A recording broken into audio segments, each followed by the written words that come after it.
Hello again, I am Jim Bob, and welcome to another episode of F1 Manager 23 here on the PS5. It's time for COTA, the Circuit of the Americas Grand Prix in Austin, Texas.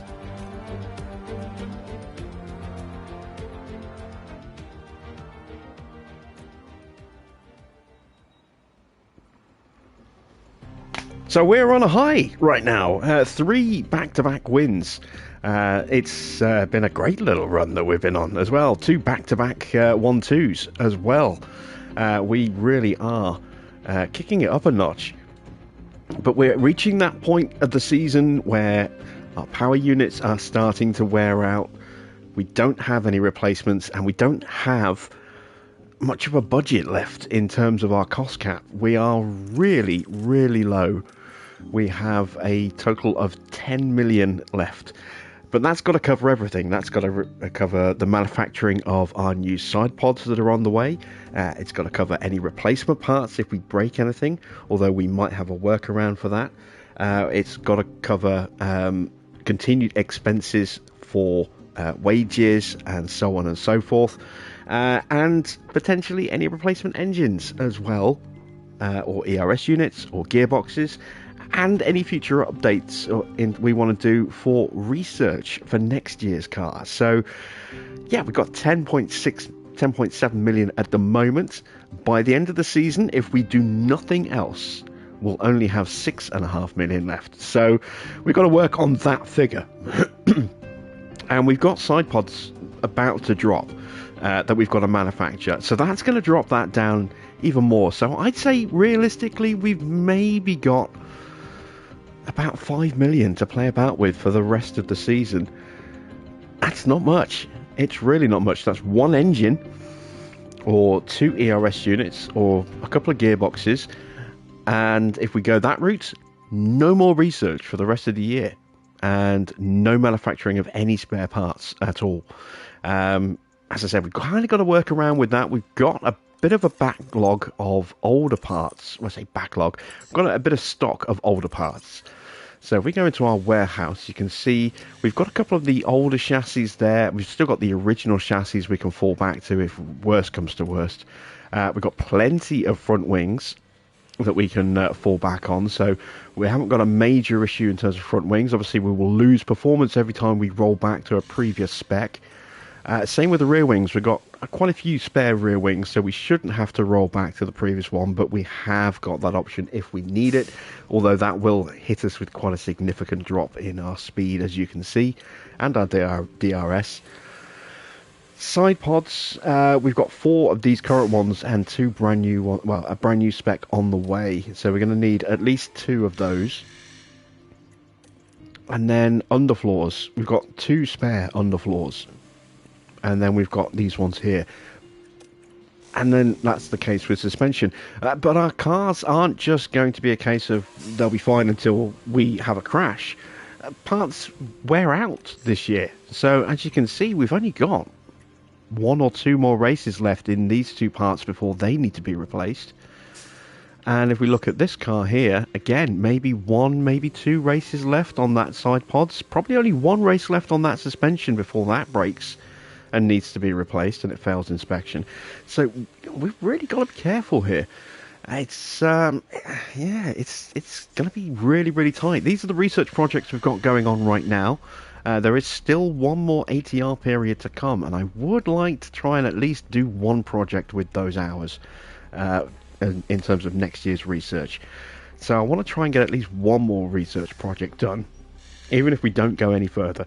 That just means, though, no money for an engine. We cannot afford to break the cost cap.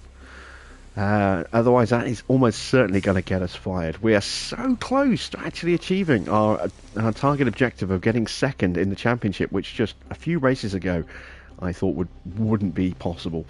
How quickly things change. And the last thing we need is to pull off that achievement and then get fired because we breached the cost cap. That would just be a disaster. So, yeah, we're going to have to be really careful going forward. So I have a plan to try and help alleviate some of the wear on our cars. And I don't know if this is going to have an effect on setups or not. It's possible it might do, but yeah, we'll see. We're going to run old spec parts, not just in terms of engines, but old spec parts in practice for front wings, rear wings, chassis, underfloors. We're going to burn through our older stock in the non-essential running of practice, where we're just getting the car dialed in, and then put all the proper race parts on for the race itself. And just hope that we can prolong the life of those existing parts a little bit more without us having to maybe buy some additional spare parts. I don't know how that's going to work. It might break our setups. We'll just have to see. I've not tried doing this before, so I honestly don't know how this is going to work. How are we doing, everyone in chat? Farah, Mr. Water, Victor, Gang, good to see you guys. Right, let's take a look at Austin. It is a sprint weekend, so one practice session, then sprint quali, then second practice, then the sprint race, and then the final race, the feature race. That is our circuit layout. It's a mixture of high speed and low speed, just the one medium speed corner. Our car is pretty well balanced, I think. Let's take a quick look where we stand. So you can see, actually, our high speed has taken a bit of a hit with some of the more recent updates, where we've been focusing more on the low and medium speed. I wonder if one of our other parts could maybe amend that. Let's take a look. If we take a look at just swapping out some parts on George's car. That's just going to hurt our downforce everywhere, really, isn't it? That will give us more low and medium speed, but it will hurt our high speed even more. Yeah, there's nothing good going to come from that change. All that, we've been really focusing on stripping off some high speed performance. Maybe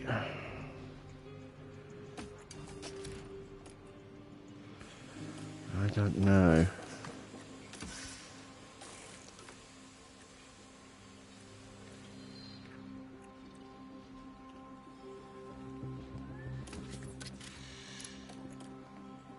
Okay, let's take a look at the performance of car 1, and if we change that against car 2, so just to have a look and see what the differences are.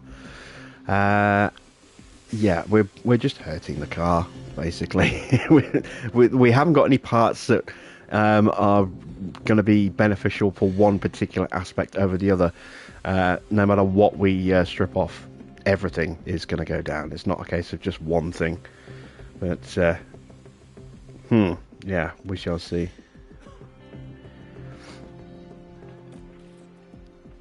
We are going to continue to swap out these parts, though.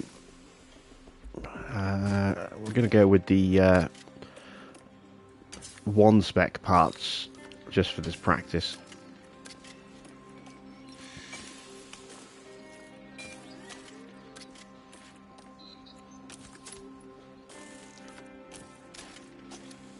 The added bonus as well, of course, if we do have a crash, although it could potentially ruin our engines, it's not going to damage anything that's vital to the performance of the car in terms of our ability to set, some good pace aerodynamically. Right. We still need to try and re-sign Lewis for next season. We're going to have another crack after the Grand Prix. It is race day, so he's not going to want to renew today anyway, despite the fact he's also still not sufficiently had enough time to mellow out a little bit from his unhappiness of the last contract discussion, where apparently asking him to stay on for 2 more years is just too much. I think performance target wise, again, I want to try and bring in as much money as possible. but I don't want to overplay my hand. I'm going to go 2 in the top 4. I think we've probably got enough pace to do that, given how well we've been qualifying recently. In fact, I'm just going to play a little safe. 2 in the top 5, just on the safe side. We'll get 2 into Q2, no problem there. Finish position, yes. Let's go for the fastest lap. And then our streaks, yeah, we should be fine on those. Alright, let's head to COTA.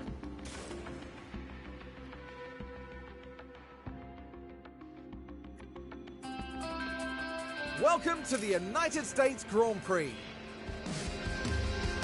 The Circuit of the Americas is known for its bumpy surface, and with around 133 feet of elevation changes, starting with the uphill climb to Turn 1, the Big Red, it's an all-round challenge for cars and drivers. The Circuit of the Americas has it all: twists and turns, steep climbs, fast corners, and a power-hungry Sector 2. Quite a headache to balance, even if teams will be looking at maximising downforce overall. This weekend will be taking a slightly different form, as we have the addition of a thrilling sprint race thrown into the mix. The weekend begins here.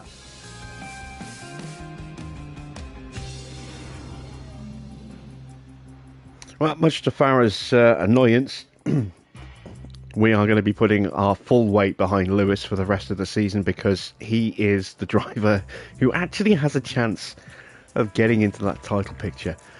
He's not too far off, and if we can keep churning out good results, then he is potentially able to win the World Championship this season.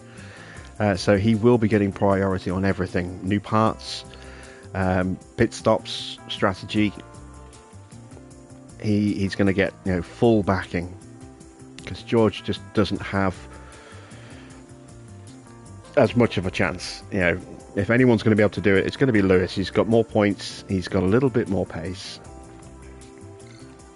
He's actually the one with a realistic chance. Sorry, Farah, I know how much that's going to annoy you. Right, so COTA, 16 laps around this circuit for our initial runs. I do have 2 setups. Of course, we've only got 1 session to nail these setups. I've got 2 that have worked on this year's game, and I've also got the book for last year, which has another 7 setups in it as well. So hopefully we can get this car nailed in the first session. We're going to go with the oldest, most viable parts for practice and quali. Quali, sorry, just for practice 1 and practice 2 after sprint quali.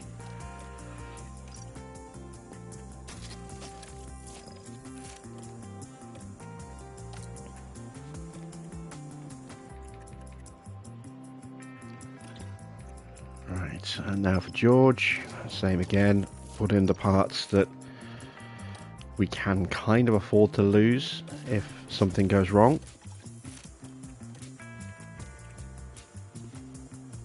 It's got to be that gearbox. Right, now I've done the run plan. It's time for the setups. So let's have a look. Pretty similar. So we've got an 8.5, a 13, a 1.9. A 3.5 and a 0.45. There we go, that's that first one done. Did I do his driver options? Yes, I did. Lewis, we'll go 8.5 and a 13, a 1.9, a 3.5 and a 0.7. Actually, we want 8 on the front. There we go. And a 0.7. There we go, that's the 2 setups that I know will give a 100% value if these are the ones that are randomly selected. And let's send them off to practice.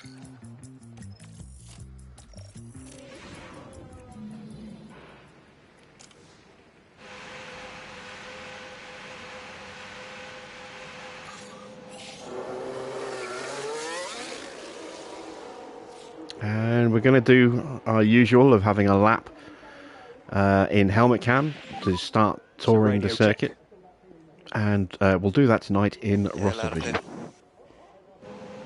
clear. Radio's loud and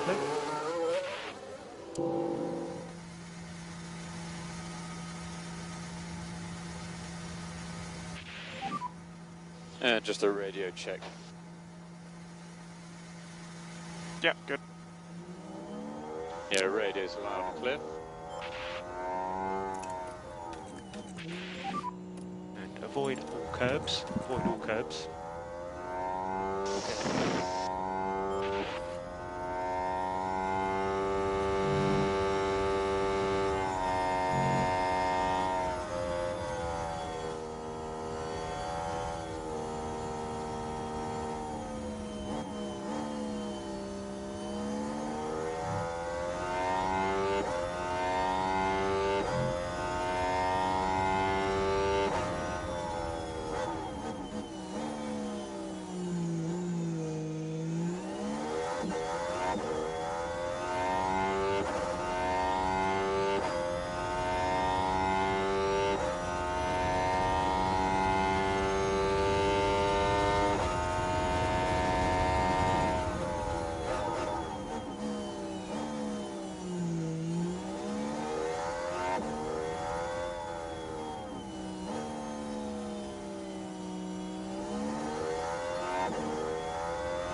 And there we go, there is a lap of COTA as we approach an incredibly steep hill for turn 1. Right, let's get our drivers sped up a bit.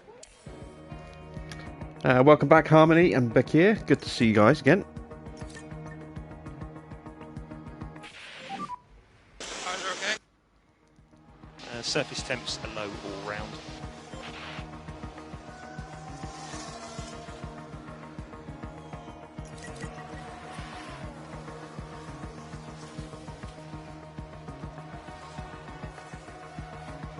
It's very magnanimous of you there, Farrell.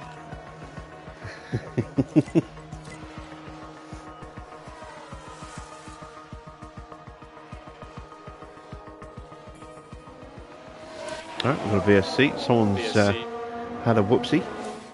Delta positive. Copy. We've had a big crash here. It's Joe. So maybe Joe's yeah, out. Are they okay? Yeah, so, yeah, driver okay. VSC ending. Understood. Let's see if we can give us a balance check. Okay, 88% for Lewis. It's not bad. Some work to do on that. We're happy where we are on time. 98 for Russell. That is excellent. Balance check.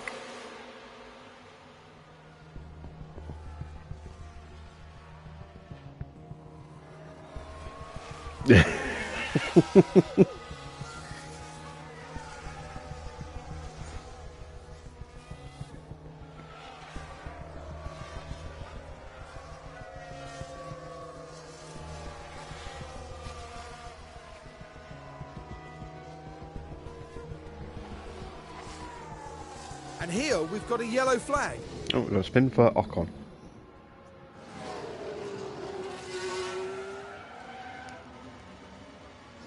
Sorry for the...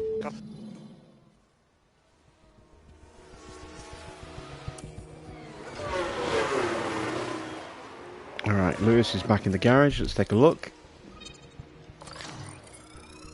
Okay, so...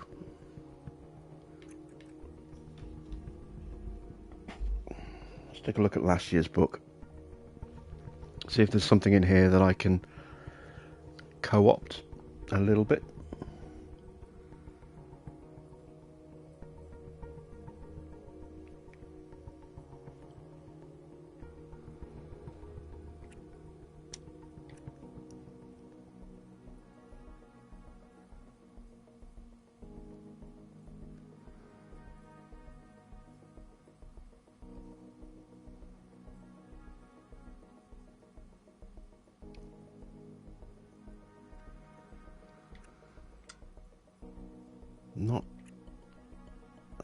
Nothing immediately comes to mind, although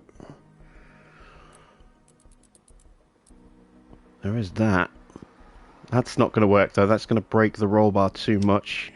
That's not changing my front value. Let me try.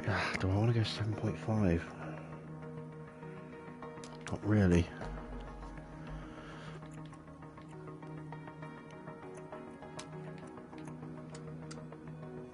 I think I need to go that way with my camber.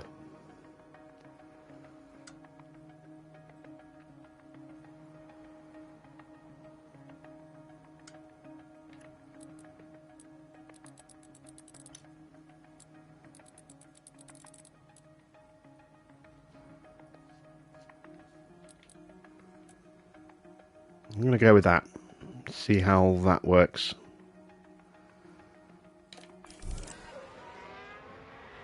Should be nice and simple for Russell though. He's only 2% off, so that'll be just a little double click of toe should sort that.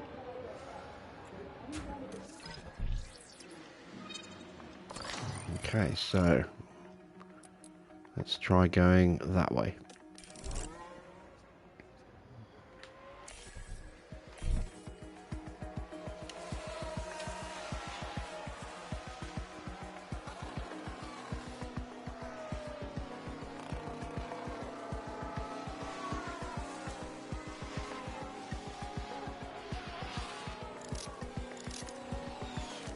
Okay, that's both of them back out again. I think Lewis locked up on turn 1 coming out the pits there. Oh, he spun. Nothing wrong so far. And round they go. And that won't do anything to help those tyres.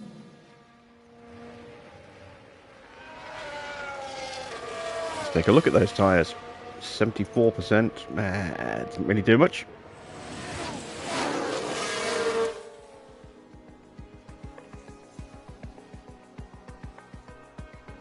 The fact that they were cold probably helped.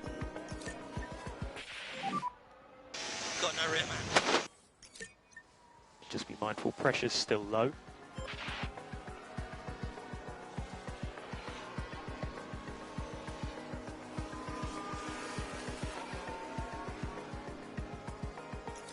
So, really hoping that we're going to nail Lewis's setup here.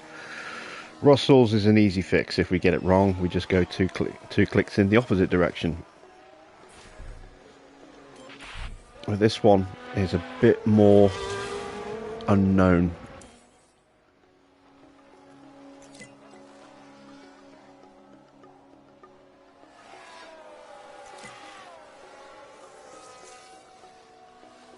And we'll only have one more opportunity to make any significant changes, and that's right before qualification, which is next.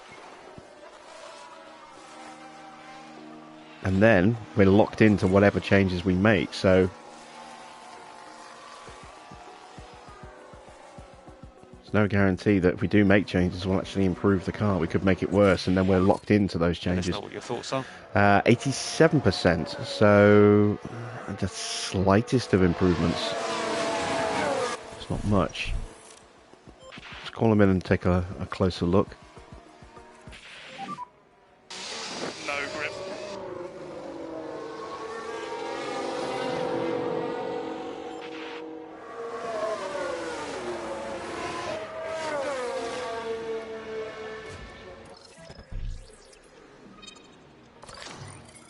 Ah, interesting. So we went the right way with the braking and the wrong way with the cornering. So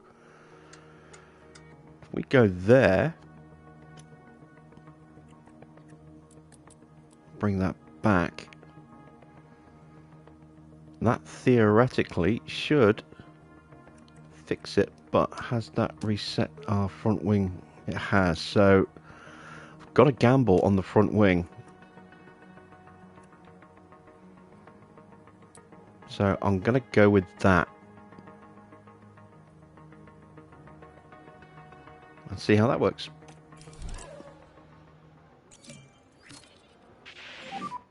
Just say what you'd like on the balance.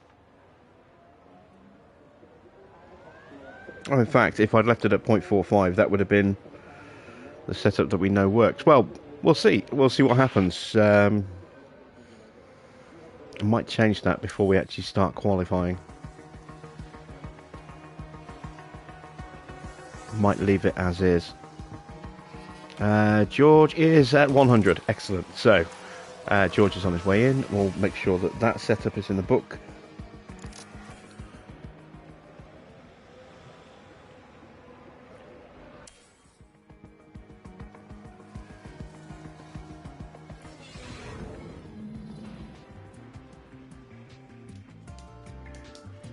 Oh wow, look at all these penalties.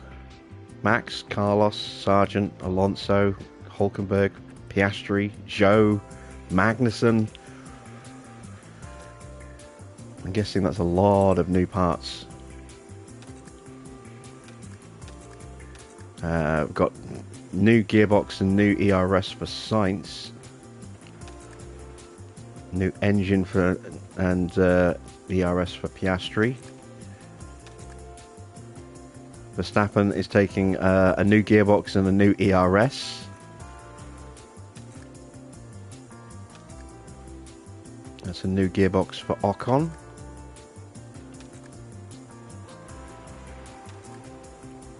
New ERS for Sargent. New engine for Magnussen. New engine for Hulkenberg.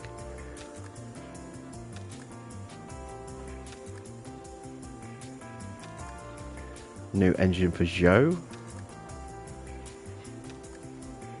And a new ERS for Alonso. So a lot of new parts, some which will be applying penalties, being stuck into cars for this race.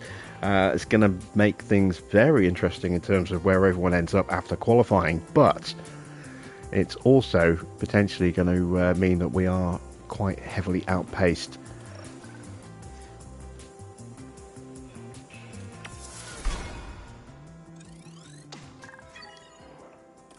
Okay, so we're only able to run those practice parts. Oh, it's done it again, look. And the race weekend. It skipped us straight to no, that's right. I thought it had skipped us straight into the qualifying session. We now have to go back to our best parts, because if we don't do it now, we can't do it ever. We can't do it at any other point this weekend. So we're locked into these parts now.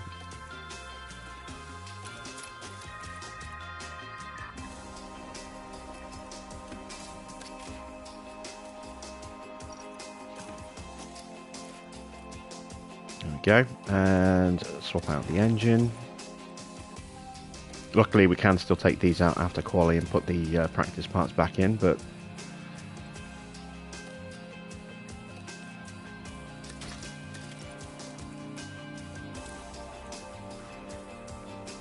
okay, one flying lap should hopefully be enough.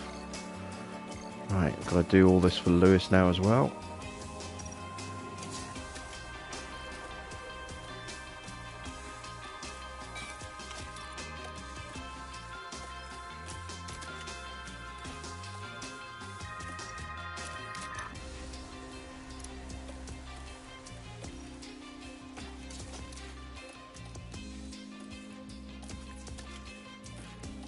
There we go. Right. Time for our only remaining good engine. Still theoretically able to produce full power. Its wear rate shouldn't kick in till 65%. And I am going to go to 45. So that is a default setup from the book. That's the one we actually put on George's car, which we then had to tweak.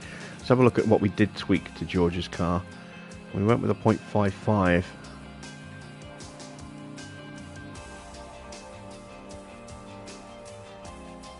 Okay, so yeah, it's going to be very similar setups.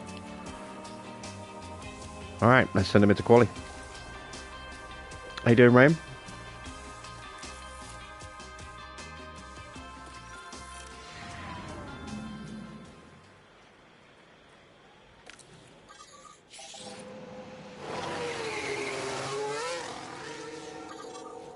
Get out there nice and early, get a banker lap in, and then see if we can just sit in the garage.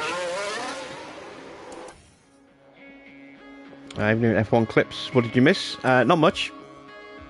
We're just starting sprint quali.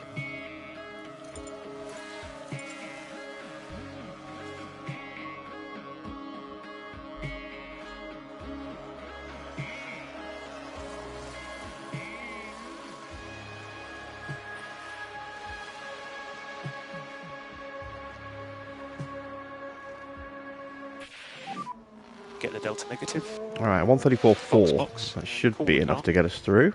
Let's see, Russell goes faster in the final sector. You can just get that delta negative. And actually takes We will box provisional into this pole. lap. Well, Yeah, copy.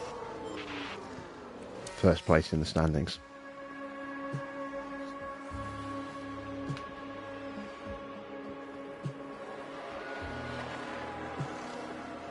Okay, we're half a second off Leclerc. Well, that's only doing one lap, not 2 laps to properly warm up the tyres, so we should have more pace to find. And that will be enough to get us through. So we don't have to go out again this session. Might potentially, though, have to do a 2-lap run in the next session.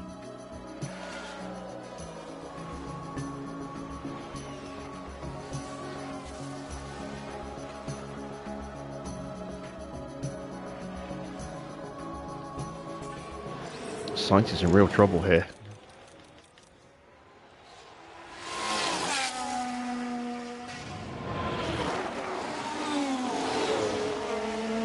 Could we see Sainz fall in the first session? That would be incredible. He should be able to go fast enough. He's got clear track. And he goes 5th. Yeah. Alright, Norris in danger. Can Oscar knock him out? Or Bottas? I think it's a bit of a tall order for either driver to do it. Here comes Oscar.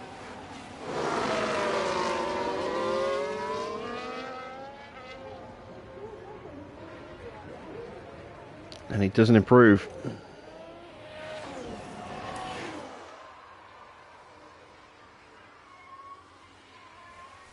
I don't think Bottas will be able to improve either.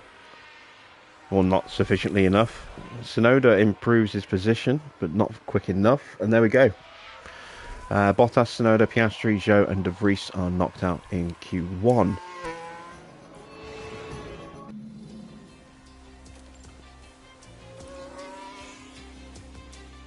Oh, we got it just right, look. So, that is excellent. Both our drivers have got a full 100% setup. Very pleased with that. Right. Let's go with these scrub tyres. 11% use after just 1 lap. This circuit is always very abrasive on tyres. Let's go 2 flying laps, but without the cool down.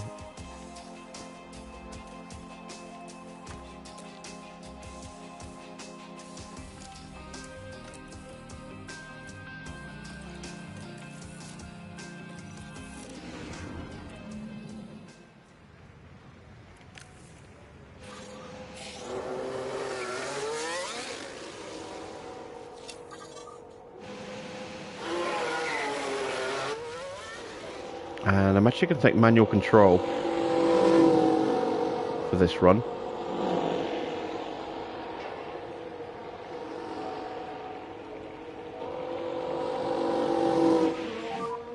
This is out lap normal.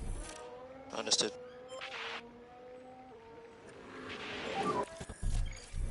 Wake up those rear brakes. Okay.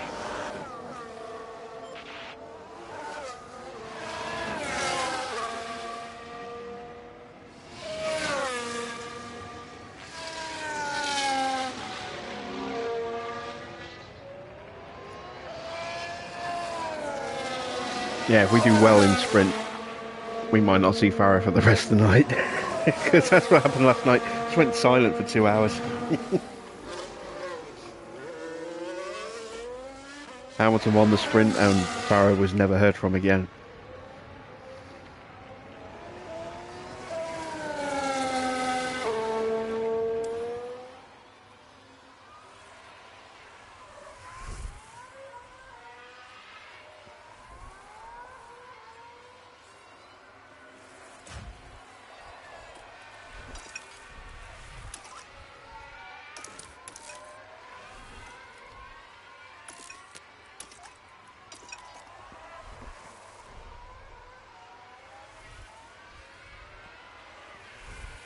Ah, SITV. Good to see you. Is there much difference? Yeah, the races are definitely more challenging. There are a couple of bugs that I'm hoping are going to get squashed soon. One of them is that tyres don't warm up properly when you send your drivers out and leave them under AI control.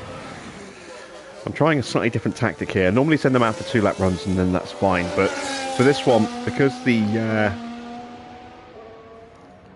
tyres don't warm up properly, I'm just doing a sort of a semi-push lap before an actual push lap. Try and build up the temperature a little bit better and not burn out all the battery.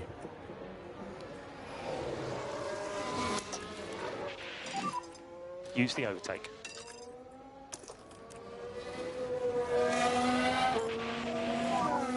And happy to pick up the pushing level. Copy. Do I use the avoid high risk curves glitch? No. I know of it, don't use it. I don't like, exploiting glitches like that.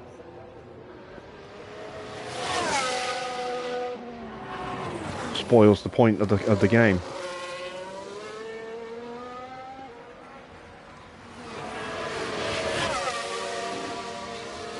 Right, so we've got our initial laps in just to give us a boost to our baseline confidence. Now we're on for our actual flying laps.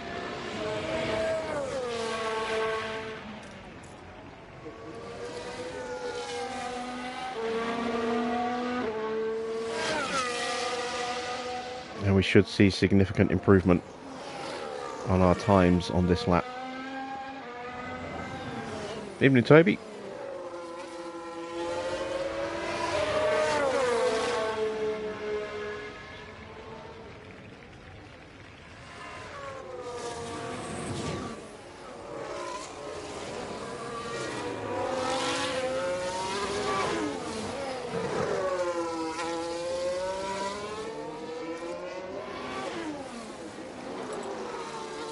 So Hamilton purple right now.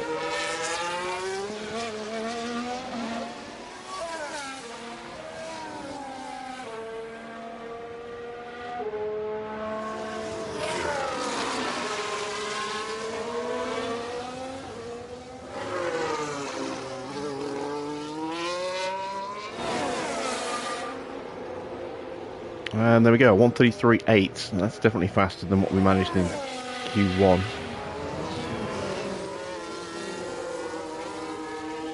And a decent time there, so Make sure keep these tyres in good nick.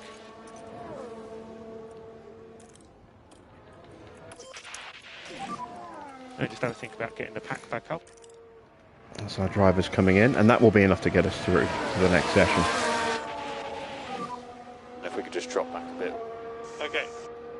You think the option tabs look a bit nicer? Yeah, I mean, Copy. some of the visual changes are quite nice. Some of them are a little unnecessary. I still think that these driver tabs at the bottom take up too much real estate on the screen. And it would have been nice for them to be a little bit shrunk down, just a little bit.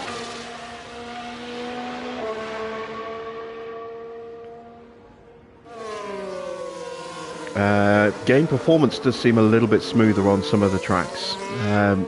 Abu Dhabi in particular was really rough on frame rate on the PS5 version last time round. It's a lot smoother this time. Can get a little bit jerky on the PS4 occasionally on that circuit. Same with Spa. Spa in certain conditions was pretty rough on the PS5 in places last year. It's much better this year. Still a little rough in places on the PS4, but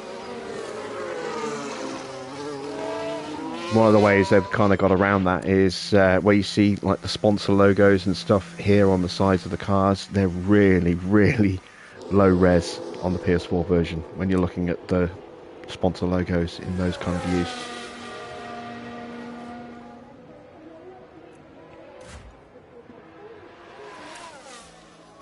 Right, we're through to the next session with times like that, so we're not going back out again.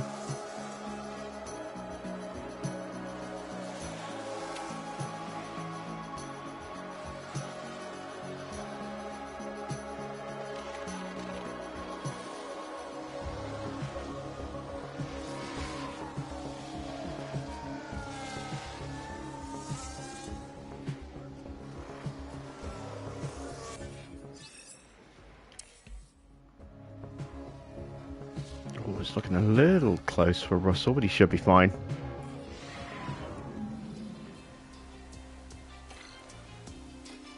Okay, so final session. We're going to go out for one lap on those old tyres.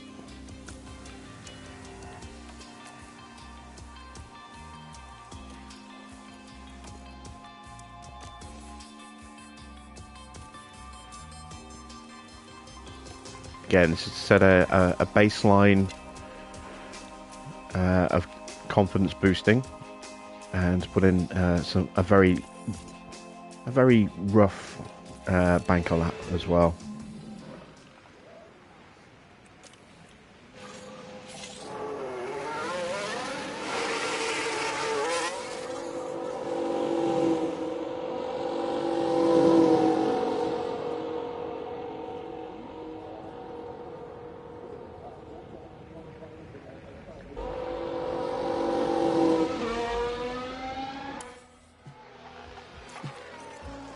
So these times are not going to be competitive. They're not getting a full warm-up. Plus the tyres are very worn. Currently P2. Having said that though, 134.1, that's not too bad. That lap. That's not too bad at all. Box.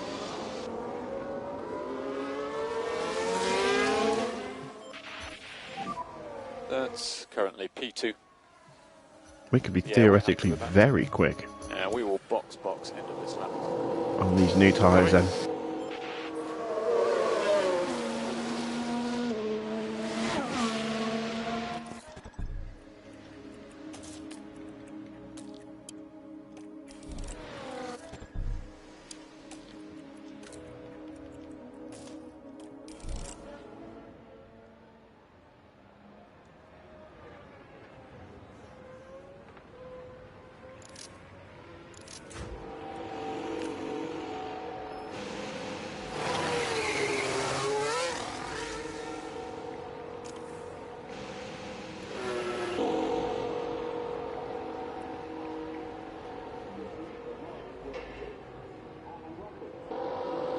Evening, Zane. I put on the cool down lap. Yes, I know.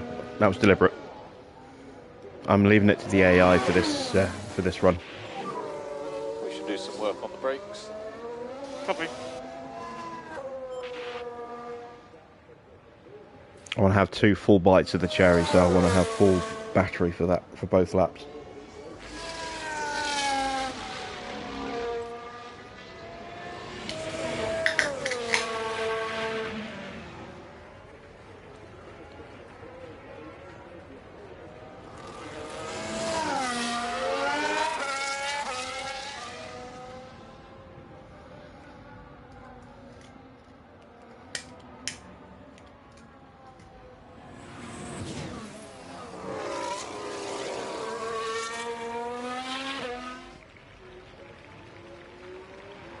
So we'll watch George's lap for the first run, and then on the second flying lap we'll watch Lewis.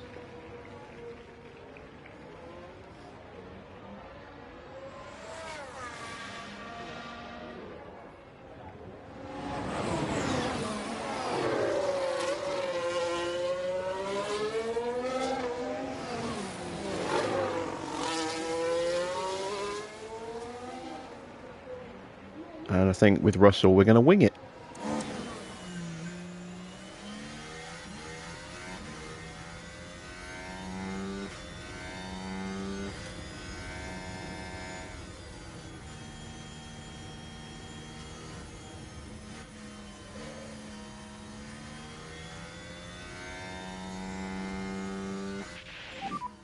All clear ahead. Good to go.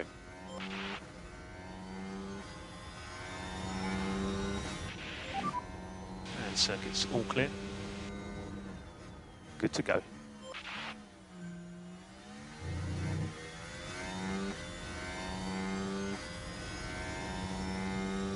Right, we should have enough time to do a cool down lap and then start a flying lap. We might have traffic on our second flying lap though, that's the only downside. Russell is up in the first sector. So is Lewis.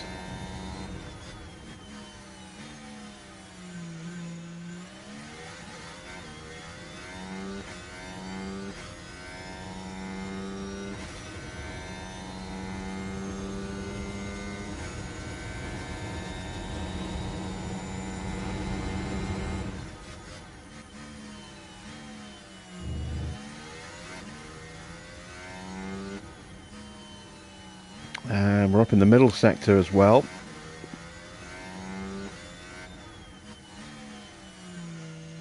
For both drivers.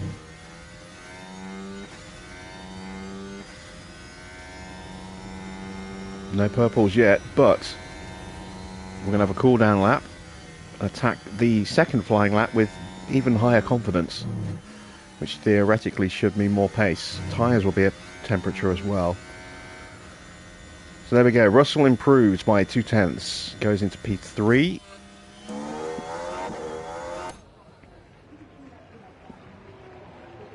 Lewis improves by about 0.3, stays P6.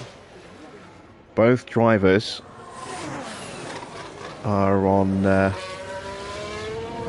edge of peak confidence. Couldn't quite get them into peak. It would have been nice.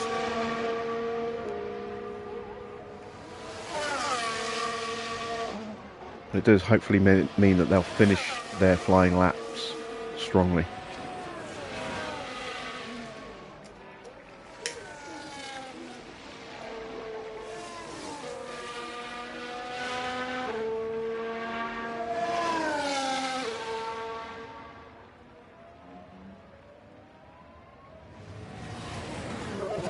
Right, let's have a look. Who else is on a flying lap right now? Just Charles, who is closing up on the back of us, might get onto the back of Lewis. Perez, who's a bit further back, shouldn't get in the way. Stroll, who is going through the first sector. And Ocon, who's crossing the line. So I think we'll be okay in that respect.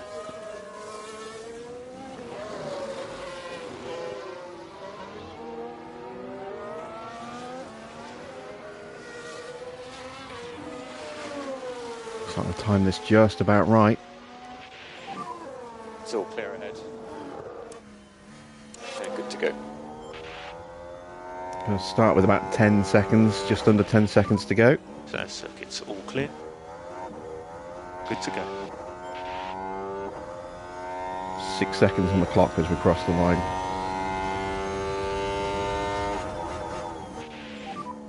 Checkered flag is out.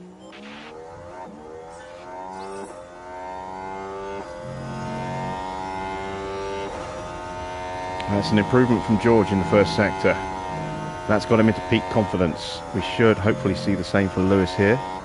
There we go. He goes purple. Still very high though, not quite peak. But he is purple in the first sector.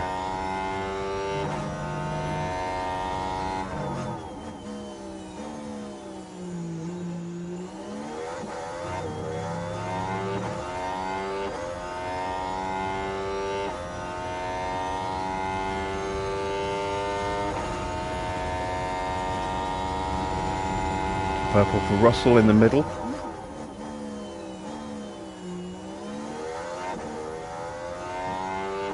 Now purple for Lewis in the middle. This is a pole lap, potentially.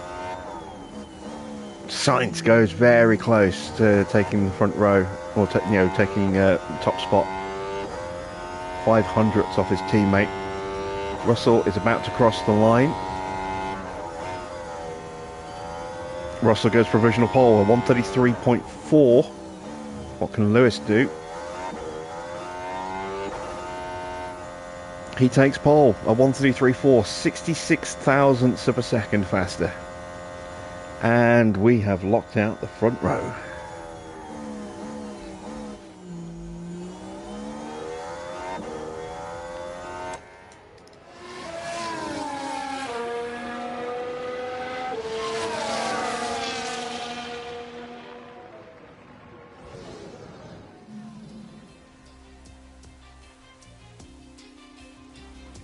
Okay, so Ferrari 3rd and 4th, Red Bull 5th and 6th, Aston Martin 7th and 8th, Alpine 9th and 10th. It is Noah's Ark.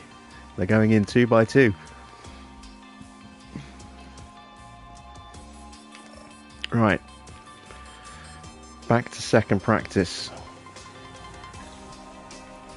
can't change out these parts now because we're locked in Park Therme, but I can swap out the engine and the gearbox and the ERS, which is what we're going to do.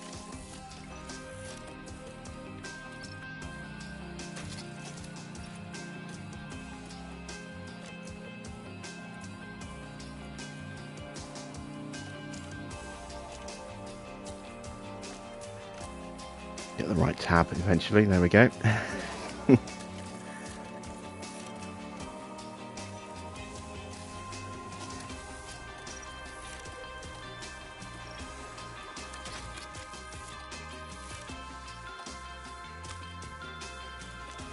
And we're going to run for 25 laps, I think.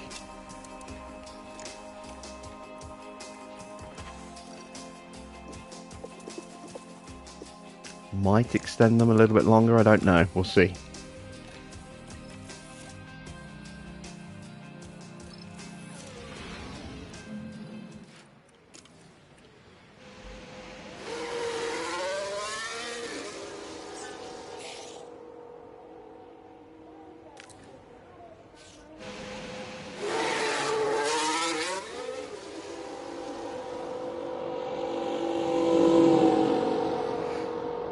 No, you were there for the lows, now you've got to be here for the highs, Farah.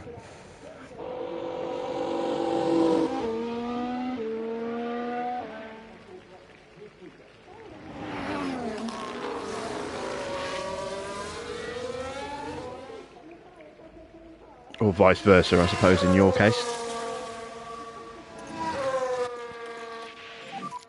And avoid all curbs. Avoid all curbs. Understood.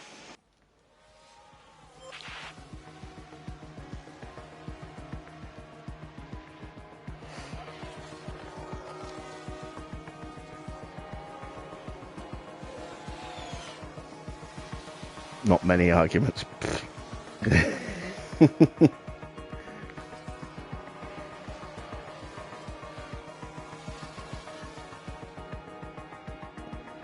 Farrow won't be happy next season. Well, that all depends. If we win the World Championship with Lewis, I might not re-sign him.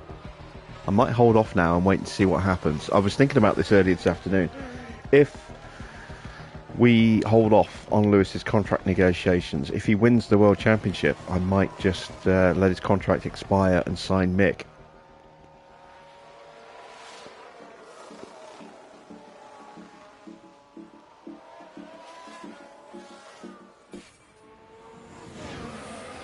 Oh, we got a crash.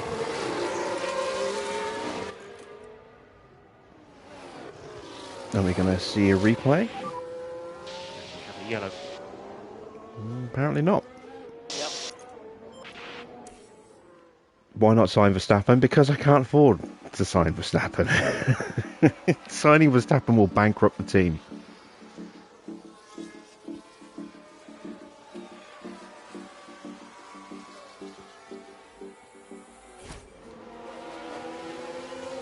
Another crash. There's a yellow flag now. Oh, we do get to see this one. It's Oscar and Bottas.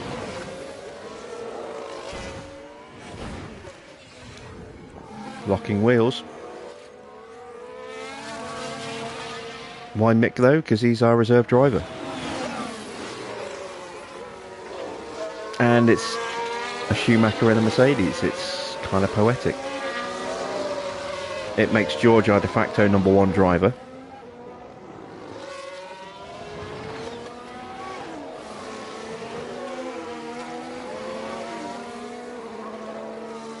And gives us a chance to see if we can see a Schumacher on the top step.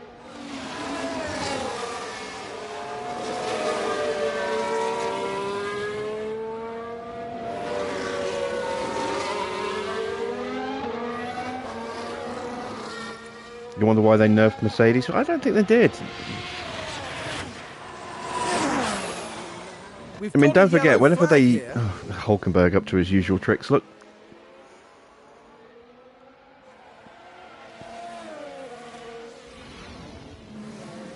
They nerfed a couple of drivers They padded a couple of drivers unnecessarily. Stroll is too overpowered in this.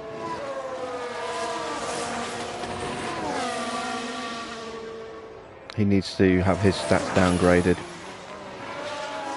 Oscar needs a massive bump in his stats because he's massively underperforming.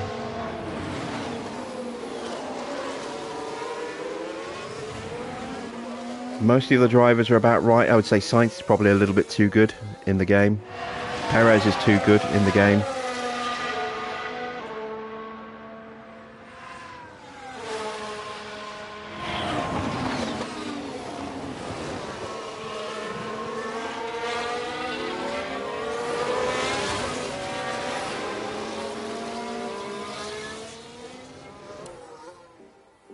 The problem is the driver levels and...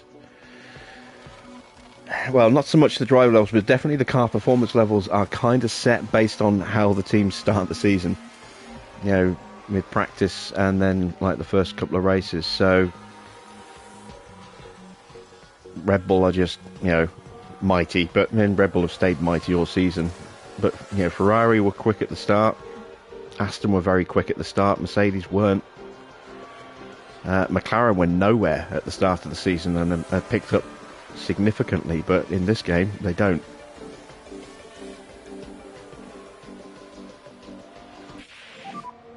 Battery is seemingly depleting quite a lot. Oh, Rossi's tanks. Hey, sir. Copy that, we're looking. How you doing?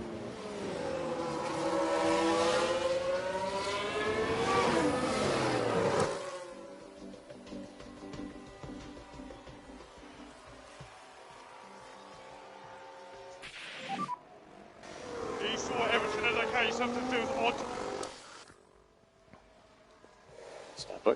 You're fine, George.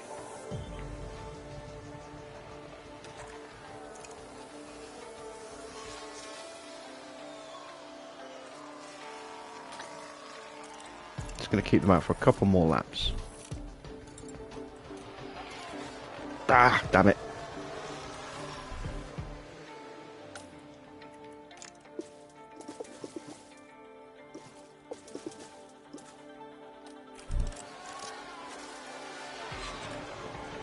That'll just have to do. There's no point sending him out for just a few laps.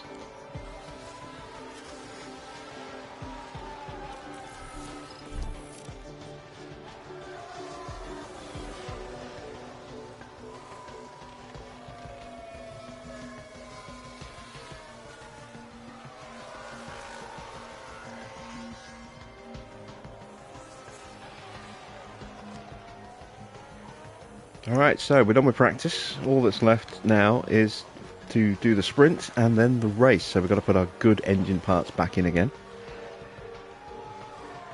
Another 1-2 in the sprint would be lovely if we can get that. And then it's penalties galore to be applied after the sprint, which will hopefully make our job in the main a bit easier.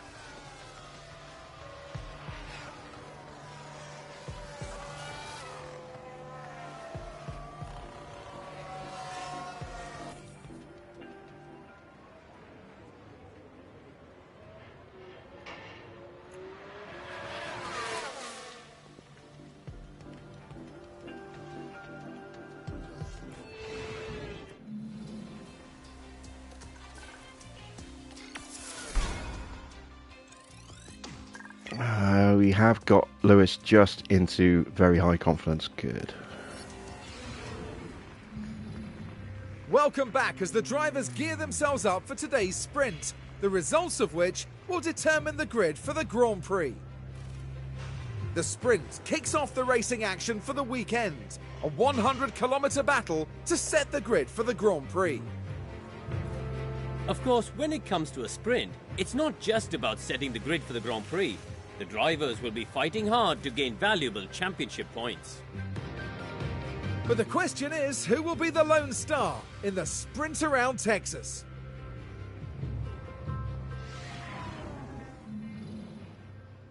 Okay. Let's put those parts in.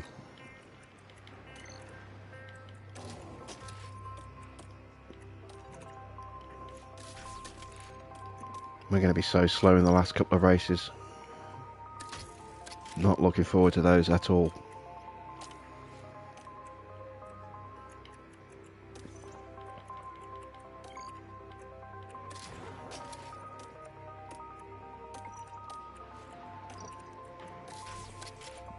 Oh, excuse me.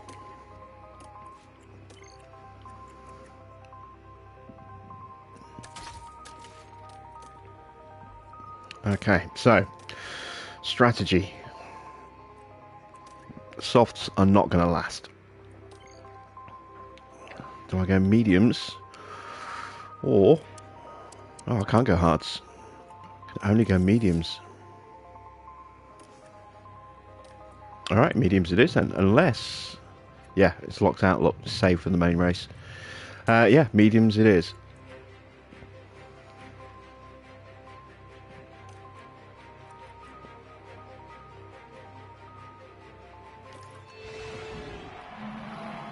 The grid is all set here in Texas for the 19 laps of today's sprint.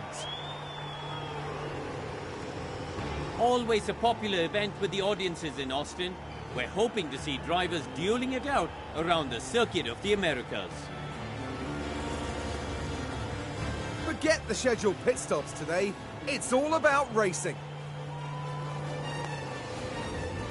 Things are hotting up here in Texas for the sprint. And it's lights out, and away we go. Oh, it's a fast start for Leclerc.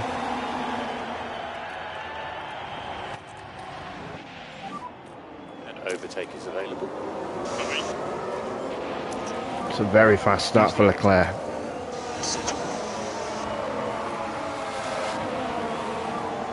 Push and hold, overtake.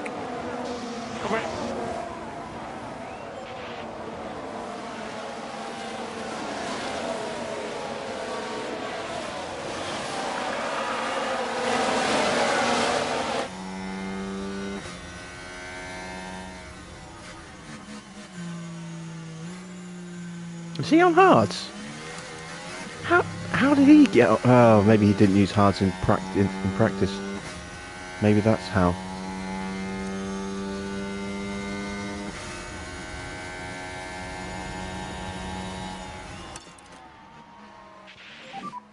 And let's push. Understood. And we can drop the lift and coast for now, we'll make it up later. Yep.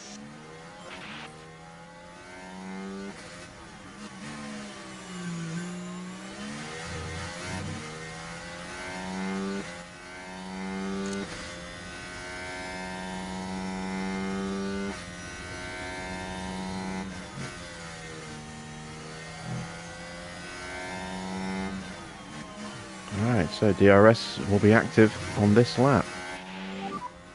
DRS enabled. So that's currently P3. So Leclerc car ahead. Sainz car behind. Just show me what you've got then. Roger. Nicely done.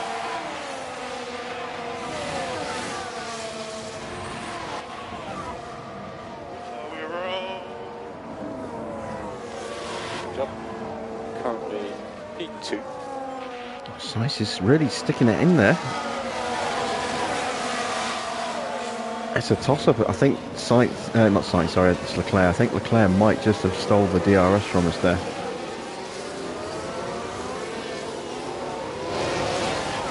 Yes, he did.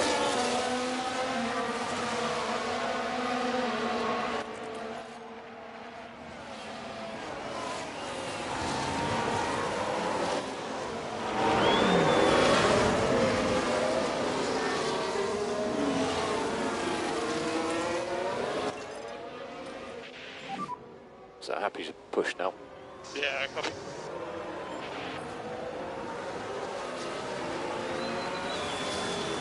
Ah.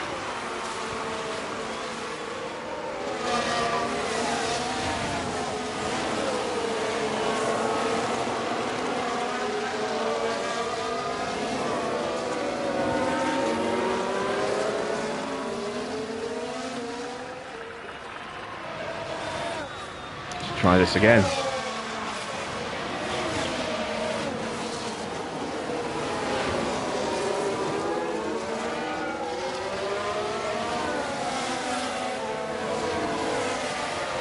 This time, I think we've made the move stick. Oh no, he's still hanging on in there. Awesome job, mate. Let's just manage these Damn. tires.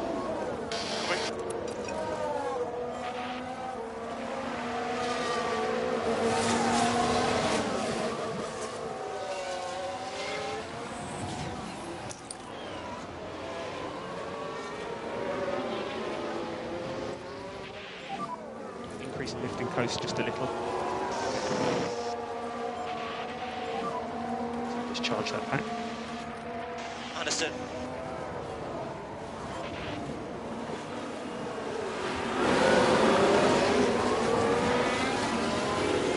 Come on, George.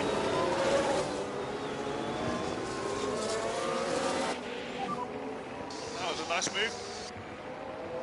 This is good.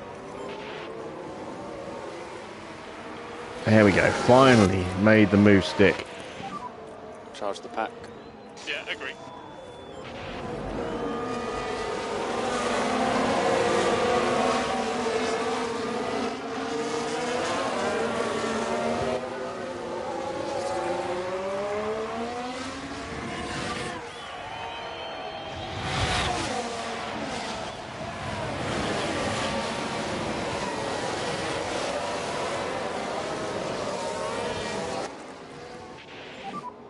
Overtake available. Copy. Alright, so time to engage the wall.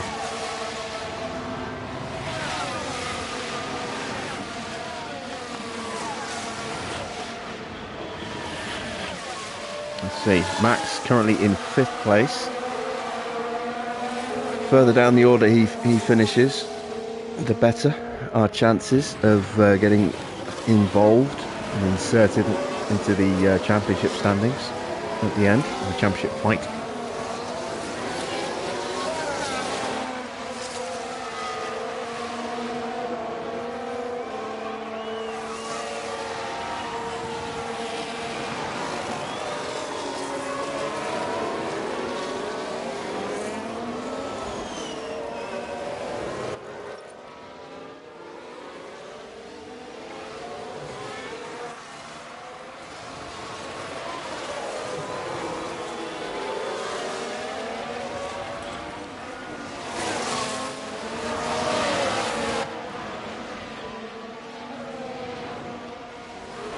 Got a nice 3.5 second lead over Charles at the moment. But, George is struggling to hang on.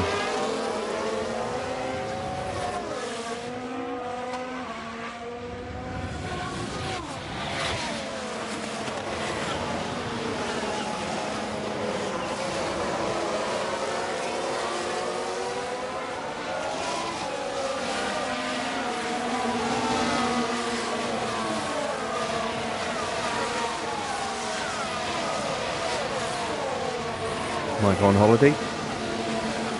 Yeah, well, you could go on a binge watch as well. Catch up on all the streams you've missed.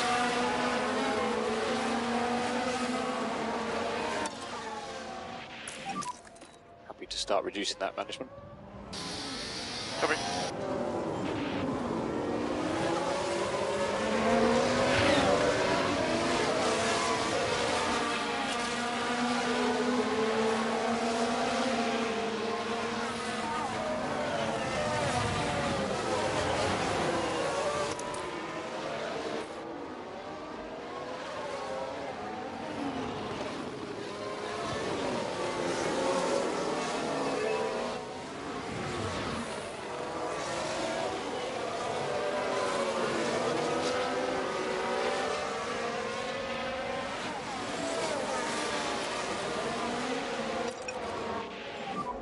Just reduce your speed. Yeah. Just going to make sure I stay in the DRS. It's that first sector that's really hurting us actually, because we don't have the level of performance we really need in the high speed downforce corners.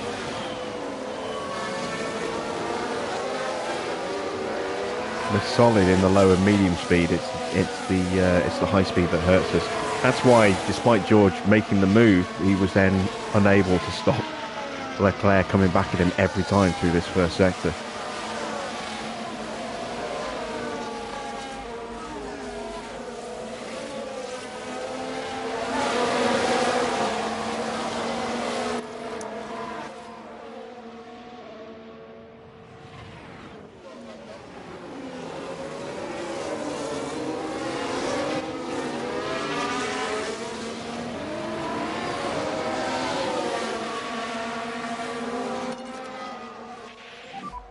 Yeah, we just need to make sure that we don't fall off a cliff on that tyre.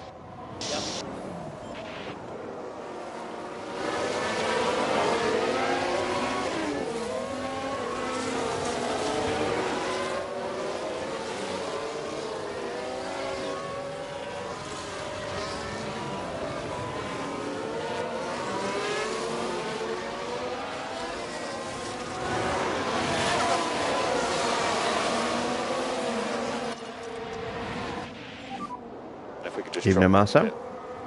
Copy.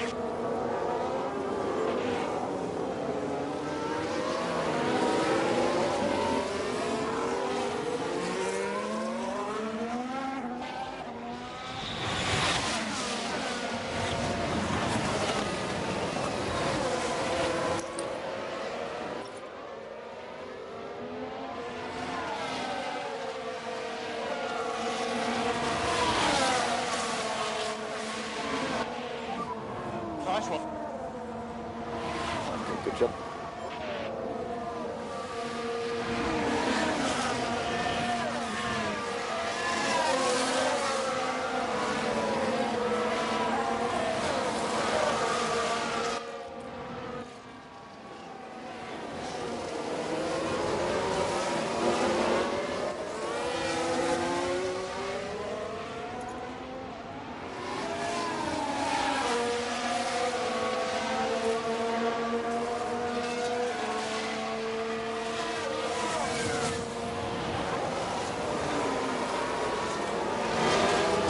Once again,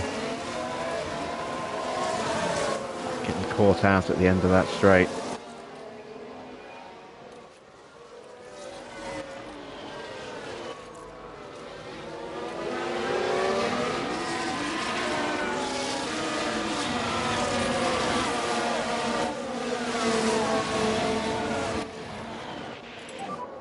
And avoid all curbs. Avoid all curbs.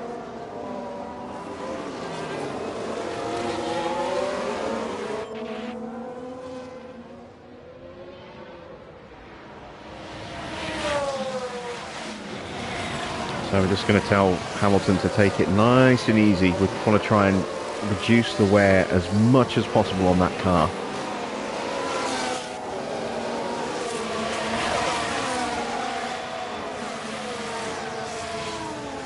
And this time Russell actually makes the move stick properly. He's up to peak confidence. That's good.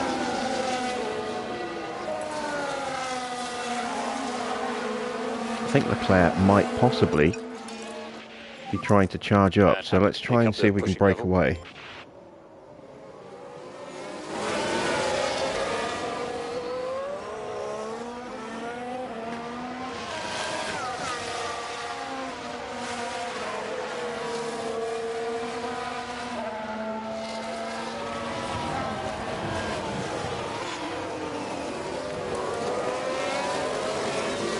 Push those tyres hard.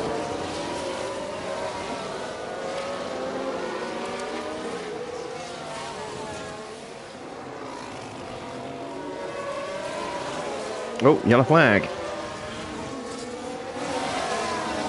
That's Joe, I think. Copy. So let's take a look at the replay. Okay, so we've got De Vries. Things look fine here. And there goes the steering. And they ended up their own passenger. Oh, no.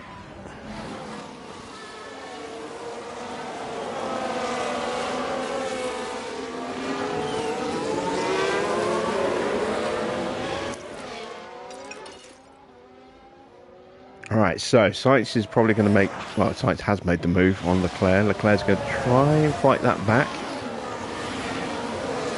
I'm more than happy with Sainz getting through. Oh, no. Max has got through. We want him scoring as few points as possible.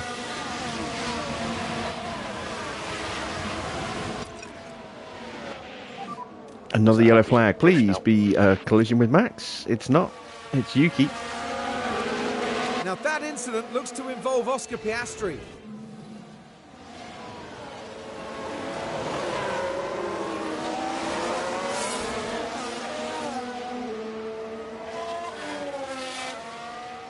Oh, well, thank you, Rossi. That was very generous of you.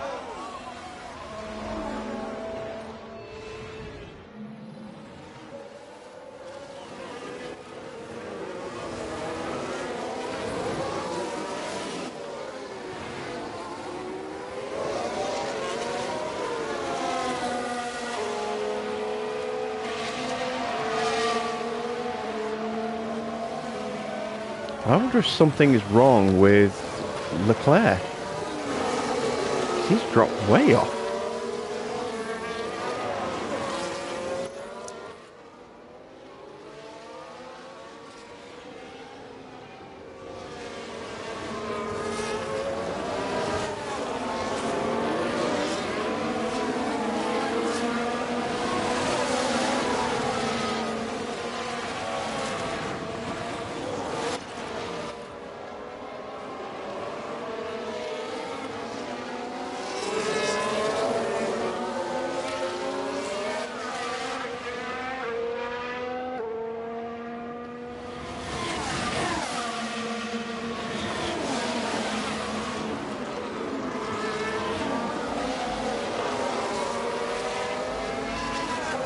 Perez has got him now. What is going on with Charles Leclerc? What if he's damaged his underfloor somewhere? That might explain why he's dropping back a bit. I didn't see him collide with anybody. His tyres are okay. Maybe he just burnt fuel really hard and is now having to go into fuel saving mode.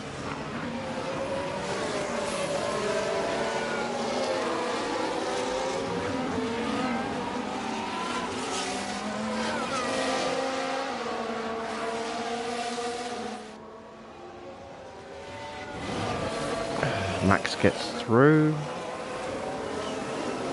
Okay, we'll stay tucked up and go back on the attack in a moment.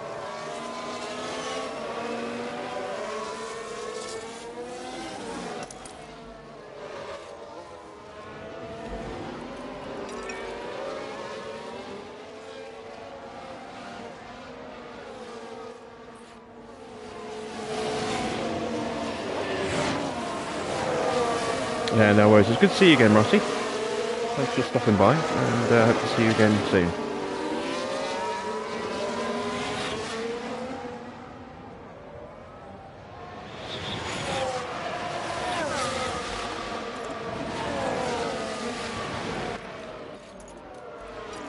We need to up our pace with Lewis a little bit because Max is pushing through.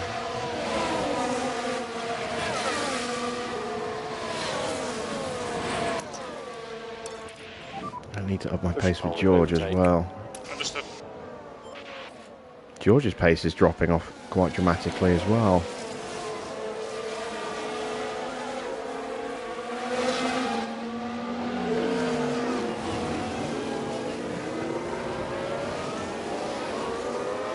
Yeah, Max is definitely pushing right now. And he's taking Sainz with him. Alonso's got Leclerc, and Leclerc's down to 7th. What is going on with Charles Leclerc?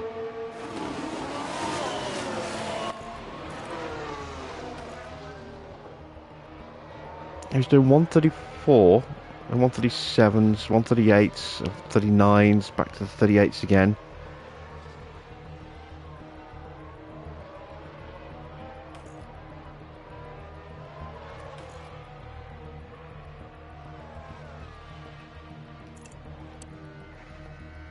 His engine has dipped into the low range, but it started in the low range. It shouldn't be an issue. Got to get past sights here.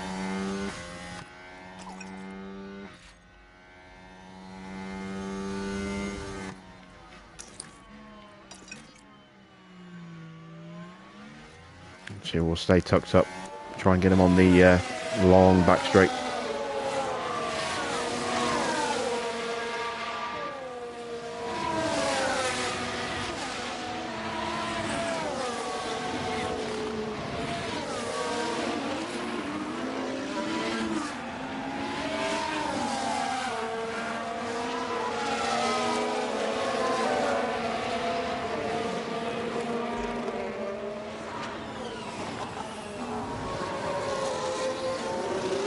Max is definitely closing the gap to Lewis.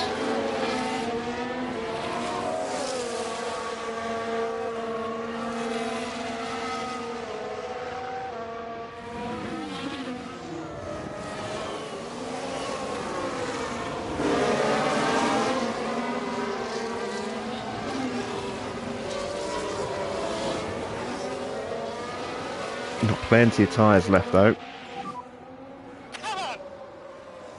Look good. And we've still got a pretty much full battery as well. Been gradually just trickle charging that thing.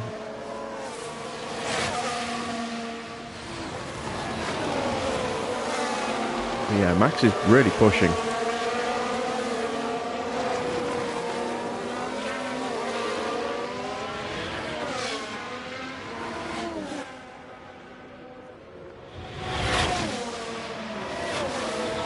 For some reason we don't have a time for Russell on that last lap. Bit odd.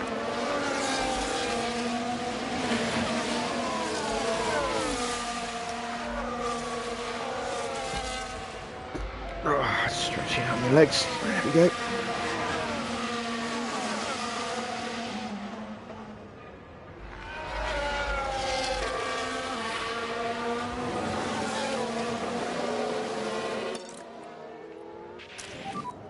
Pick up the pace. Understood.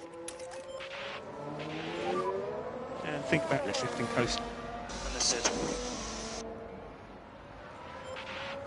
Let's just open that gap back out again if we can.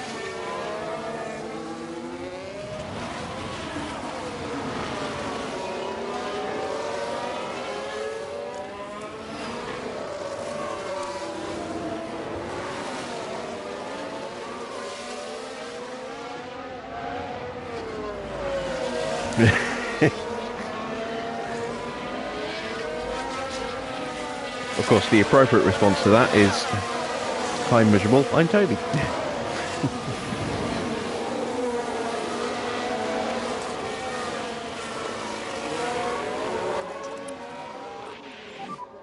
And just need a little more lifting coast. Okay. 138.2. Are we still in defensive? No, we're not.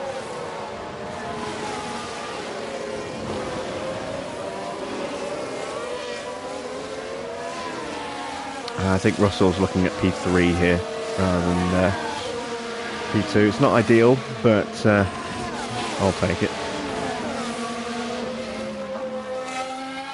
Got to be really careful how much we push our drivers now. It's just extra wear and tear on the engines that they could really do without. Leclerc down to 8th. He's barely hanging on. Going to get a point. If he drops off the back of Stroll, then depending on how bad his pace is, he might fall victim to Gasly in the closing few laps.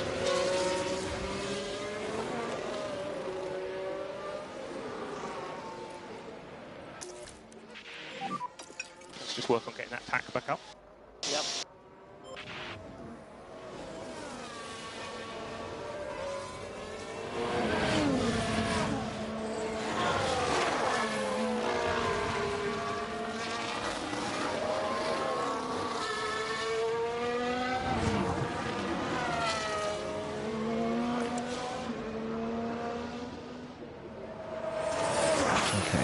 Max's pace has dropped off. He's stopped his push.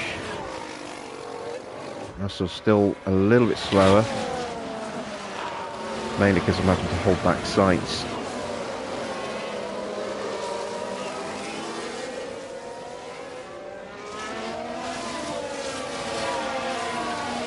Magnussen gets past Gasly.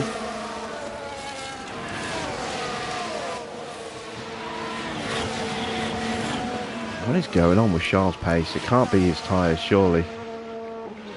I mean, the compound of tyres. I mean, he's got so much more grip left on his tyres compared to the medium runners.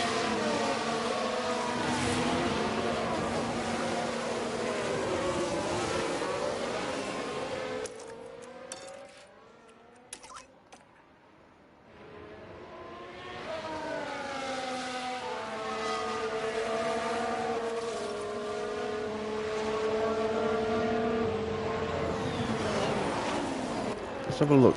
Was there any incident? No incident. So, like I said, I'm just wondering if maybe he's damaged his underfloor or something. Nice job.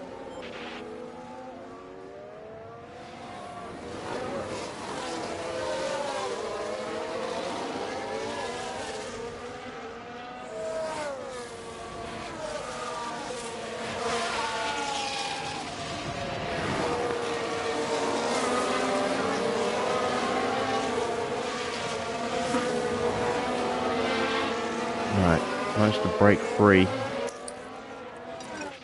albeit probably temporarily. Don't think I've got enough pace to catch Max.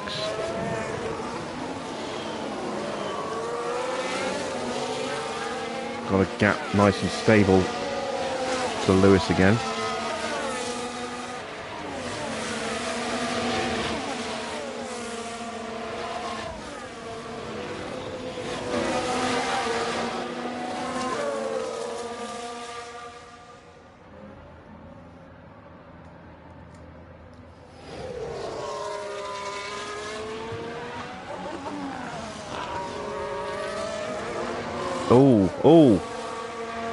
Oh, it's a VSC. And we've had a crash on track. Now this was at turn 3. Dangerously close to each other. And the contact between the cars, inevitable. And thankfully, after that, it seems the drivers are okay. Ocon's out, is still going. I think the Williams is out. And for the crew watching on in the garage, that really must have been a hard one to take. Oh, VSC. Yeah, Sargent is out. Keep the delta positive. Coming.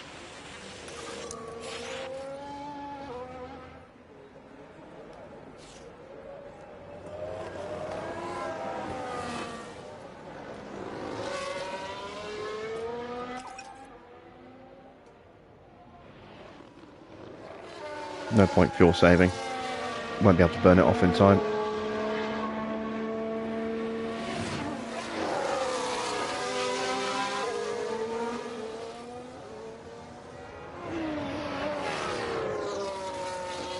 Why would I box them, Zane?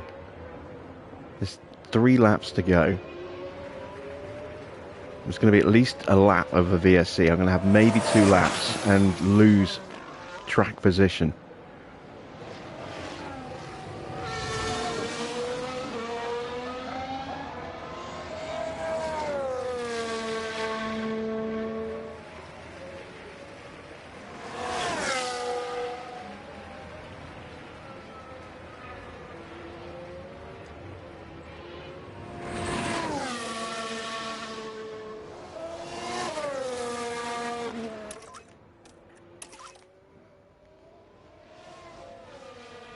Max has a penalty. Yeah, he has a qualifying penalty in the next race. There's no penalty in this race, look. There's no exclamation point next to his name.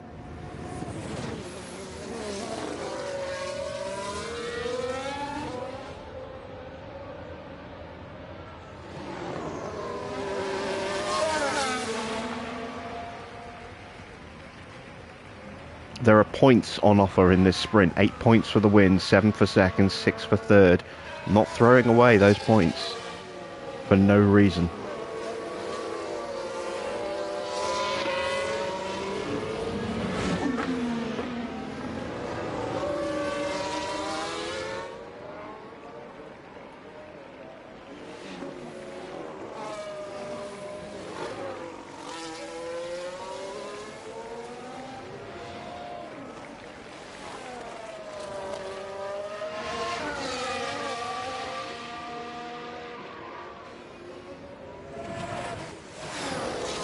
Oh, and that private jet you're going on about, Farah, he sold that years ago.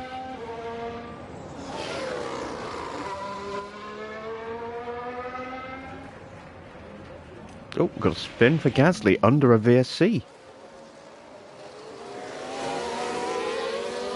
Both Alpines having some drama.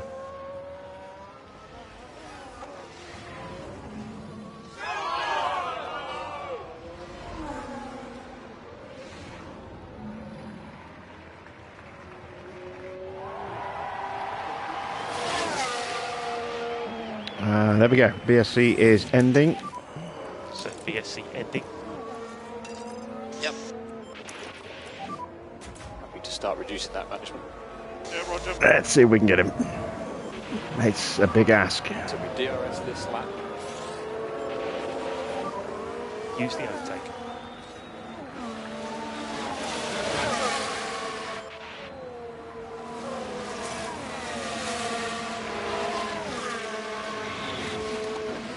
I don't think we can make up 3.5 seconds in a lap and a half.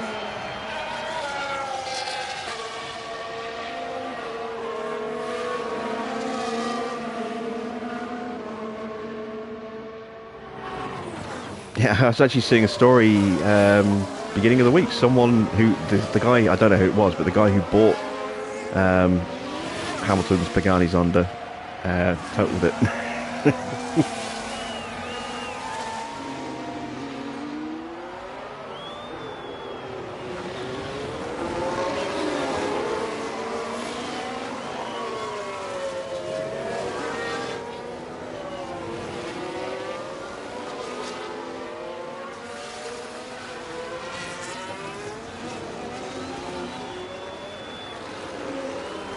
Come on, George. Can you find a second and a half before the back straight?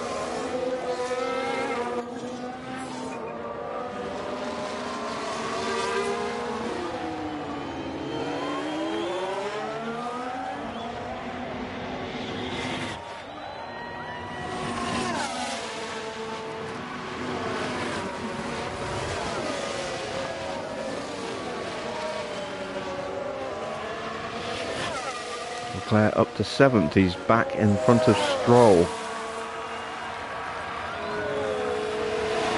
Sainz has dropped down to 6th.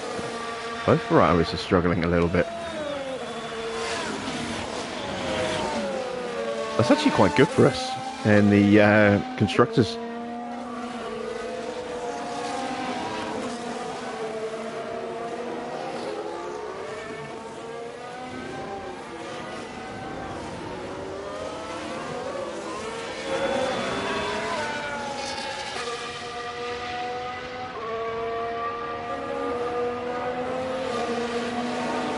Just don't have enough. If we had one more lap, we might have been able to catch Max, but never mind. Yeah, we just need to make sure that we don't fall off a cliff on that tyre. Understood.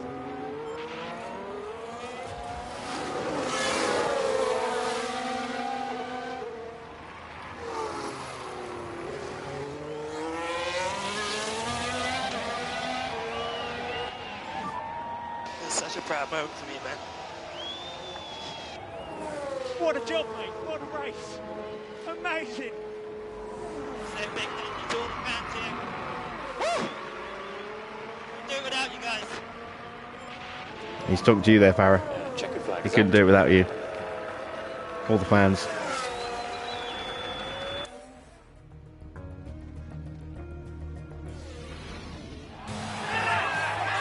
And what a magnificent sprint win for Lewis Hamilton. And what a well-deserved P1 finish that was. Absolutely outstanding. So, there we go. Confirmation of the sprint results. 8 points for Lewis. Good race for Max. Gaining 3 places and taking 7 points. Second spot in the standings. Russell coming home in third. That's 6 points. So we get 14 out of the sprint. Ferrari having a bit of a nightmare. They only get 5 points. They drop 6 positions combined as a team there. Lando just missing out on getting a point.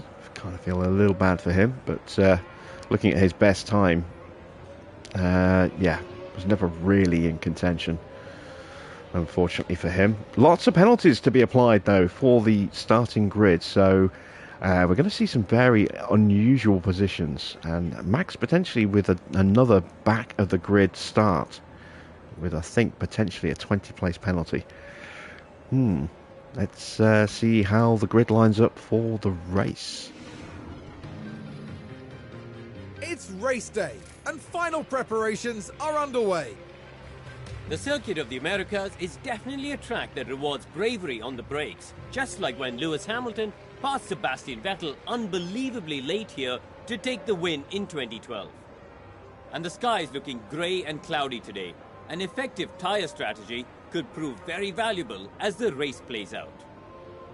No doubt there's a lot to contend with here at the United States Grand Prix. It's going to be a thrilling outcome to a thrilling weekend. 2012. Have we really been coming to this circuit for 12 years? Well, 11 years. Wow. Didn't think the circuit was that old.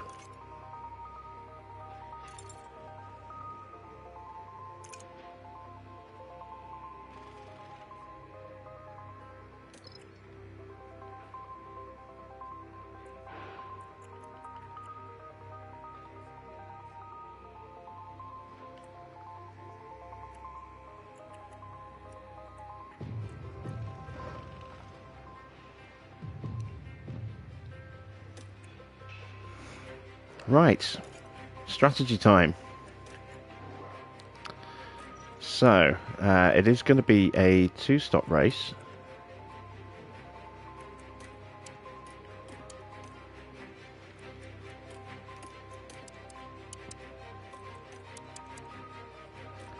That is a risky strategy because it doesn't give us a lot of leeway on the tyres.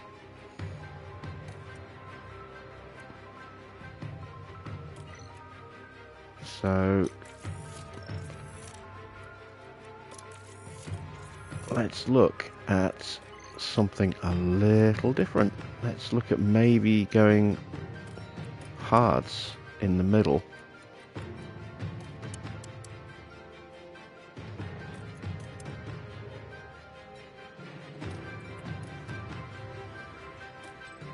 Okay, that is 8 seconds slower.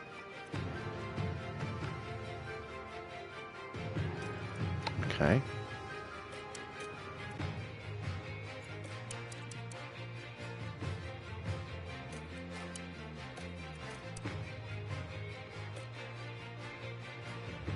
Yeah, it looks like it's going to be the medium, soft.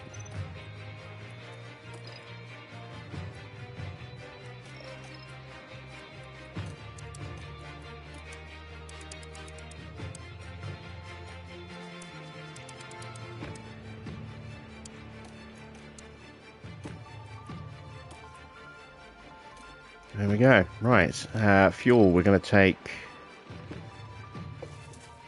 4 laps of fuel out.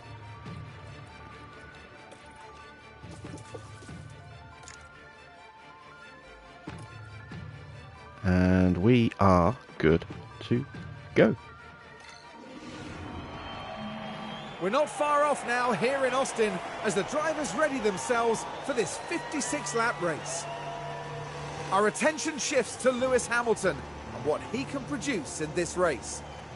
They've got a fantastic opportunity starting on pole, but can they carry it through to the end? This should certainly be a good one, folks.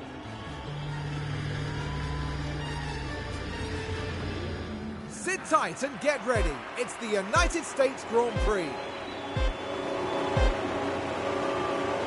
And it's lights out, and away we go. Whoa, Max is in 5th.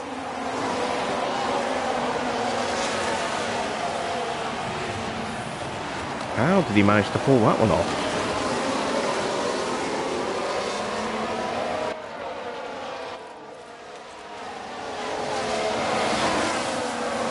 Okay, register already.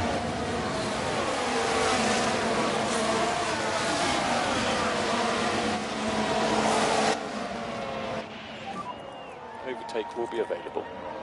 Copy. Overtake is available.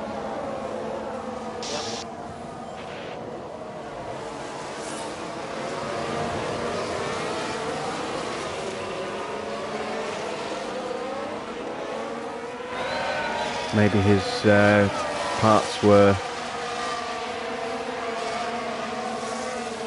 or maybe one of those parts was within tolerance. You know, was in his starting allocation, not both of them.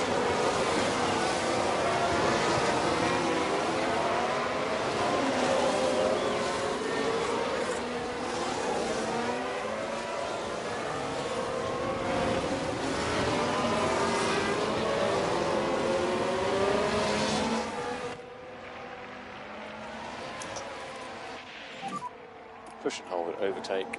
Copy.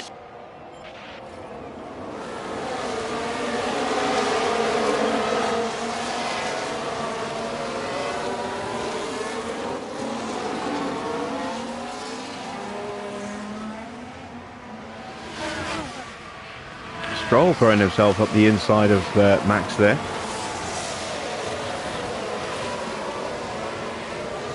Max is on soft as well. So that was a good move from Lance.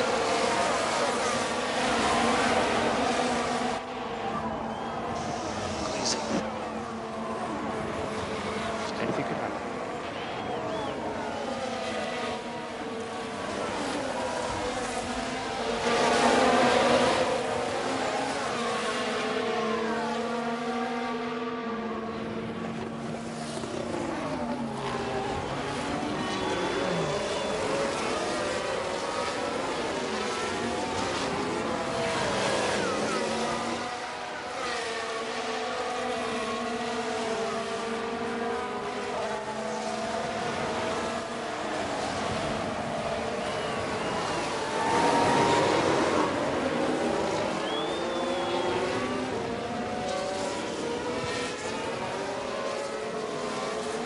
Alright, take it easy F1.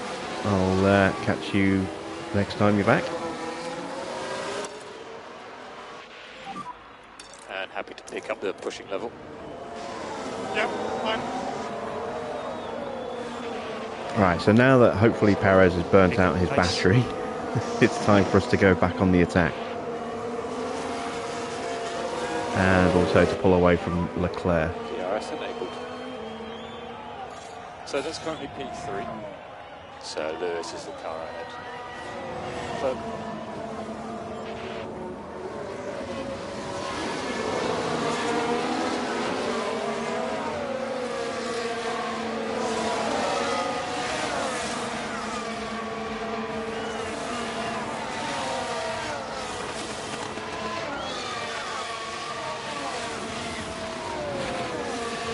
Alright, so we drop Charles. Just. No DRS for you.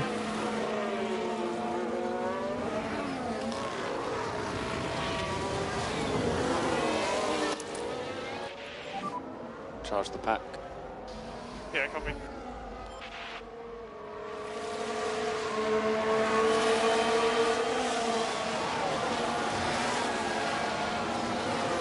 Now we're starting to reel in Perez.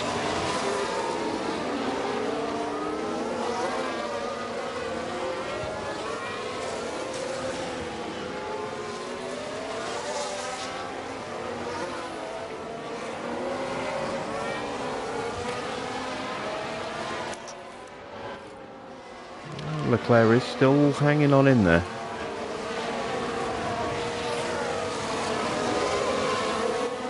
Might just have broken the DRS, I'm not sure.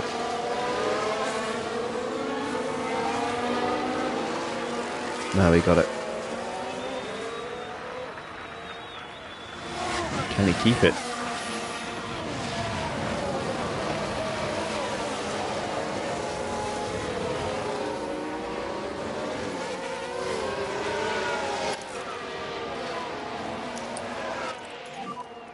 Just charge the pack.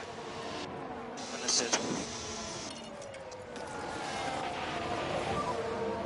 Make sure keep these tyres in good nick. Yep.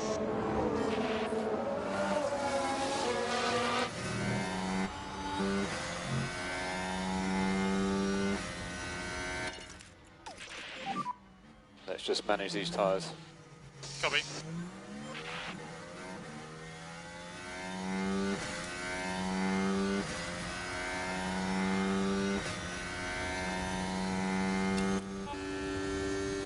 Yeah, no DRS this time.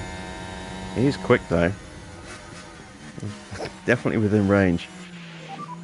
It's impossible to follow. Just do what you can.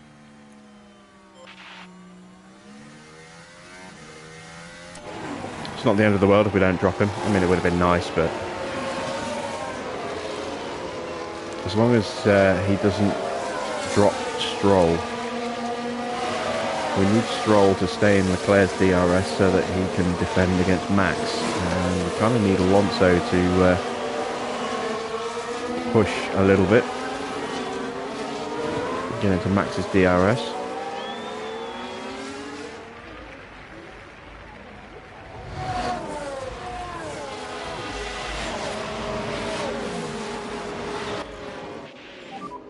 Be careful with the car. Alright, copy that. So he just staying behind. Understood. Yeah, I saw that Wyndham Rotunda had passed away. Bit of a shock, 36 years old, but he has been battling with unknown health issues for a while. So while it's a shock, it's not that much of a shock, if that makes sense. Apparently it was a heart attack, but whatever it was is certainly linked to his ongoing health battles.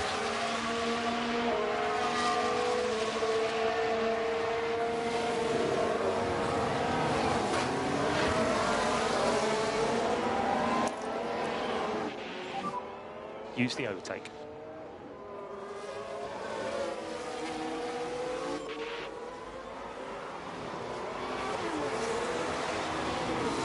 Yeah, I saw the news this morning.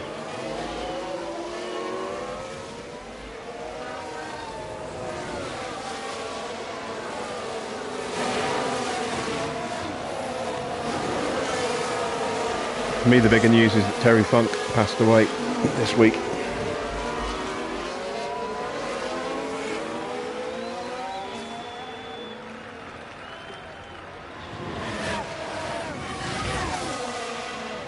He's a true legend of the sport.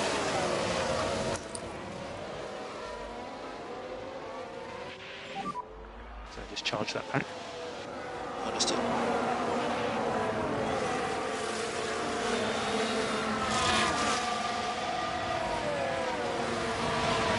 To be honest, I'm amazed Terry lasted as long as he did. The amount of abuse he put his body through at the end of his career.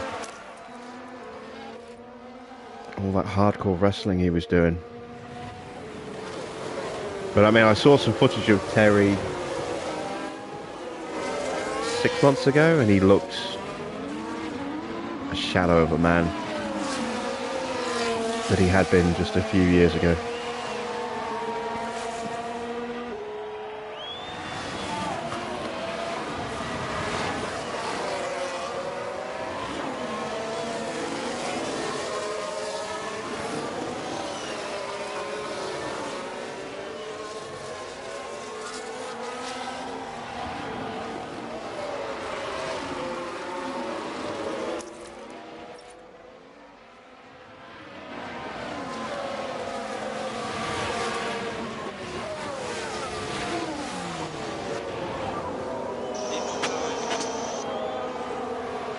So head down now.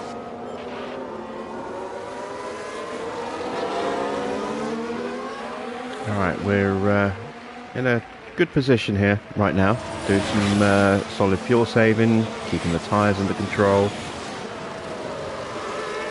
Trying to keep the battery under control as well. We've already pulled out a significant tyre life advantage over Perez. And this will just open up options for us as the race progresses.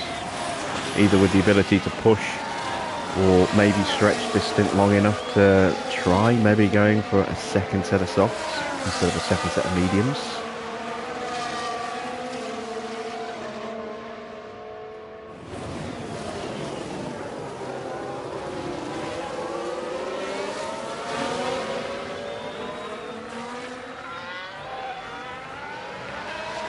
Just going to be settled into a bit of a routine for a while here.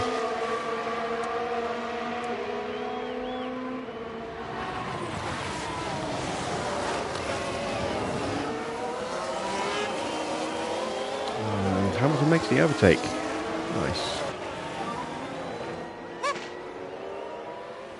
This is good work.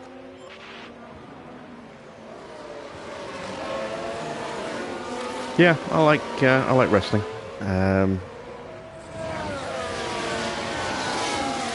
Let me rephrase that. I like proper wrestling. Yeah, that's it. Proper, pro wrestling, not the crap that we see these days. I mean, there's very little actual pro wrestling these days.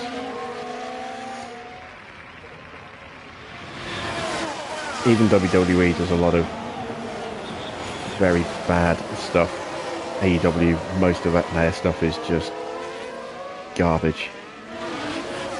But every now and then a proper match breaks out.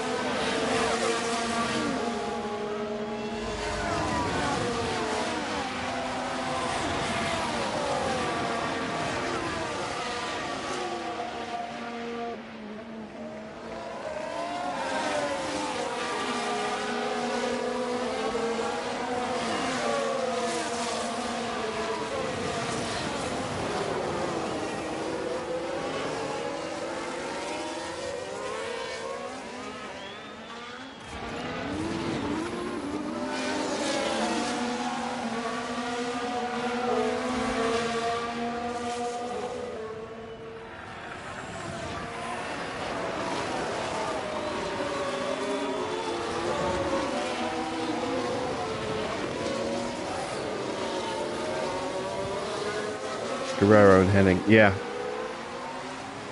Guerrero was fantastic. Henning as well.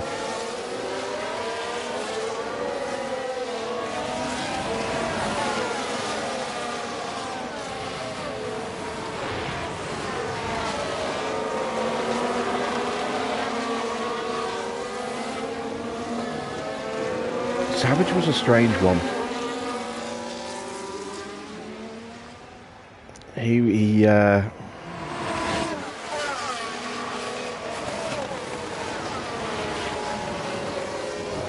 He had such bitter hatred for Hogan, which is understandable given how much of a piece of shit Hulk Hogan is. But he made some very questionable choices of his own at times. He certainly got a bit roided up himself towards the end of his WCW run. Fucking huge. Disappeared off TV for a little while, came back, and was massive. And I mean massive.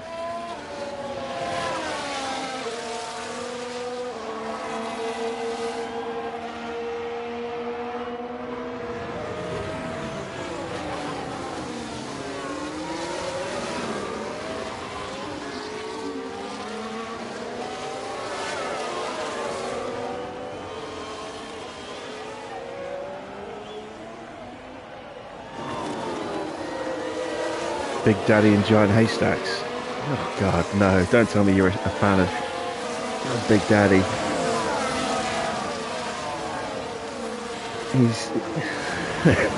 He's the very antithesis of wrestling. He killed British wrestling.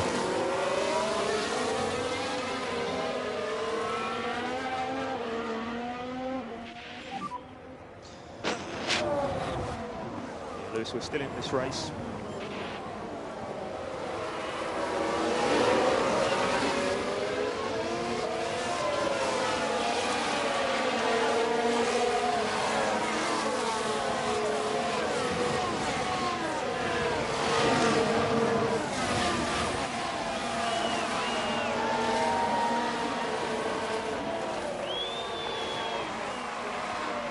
You know, William Regal was his tag team partner for a very short period of time.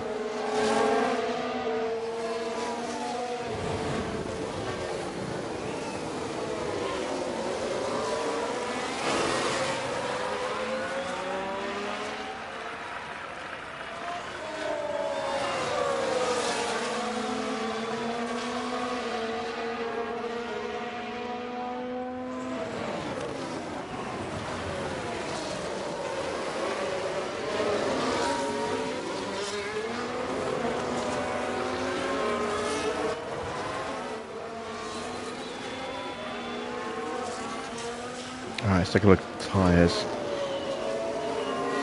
I'm debating whether or not to try sprinting. I'm going to leave it another couple of laps, I think. I'd like to get a bit more battery into Russell, if at all possible. Charge the pack. Copy.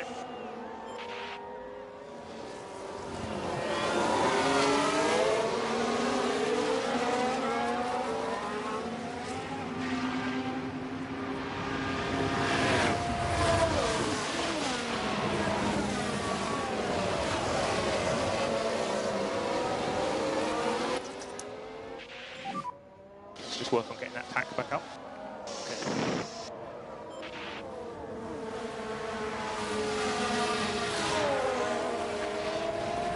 Right, so after 10 laps, 11 laps.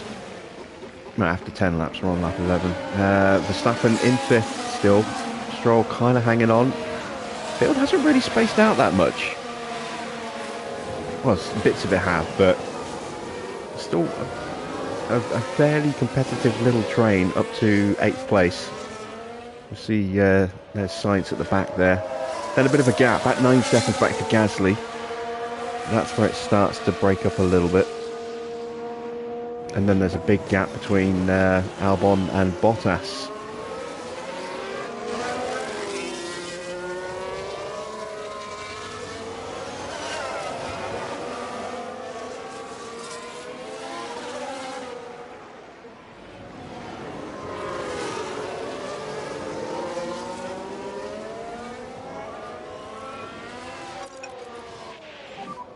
So happy to push now. Copy.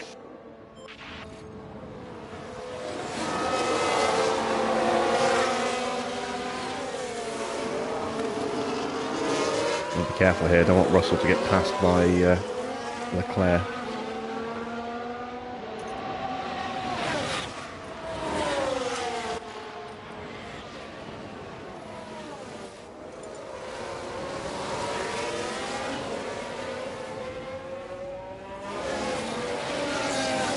Ferrari's just better than us through the first sector though.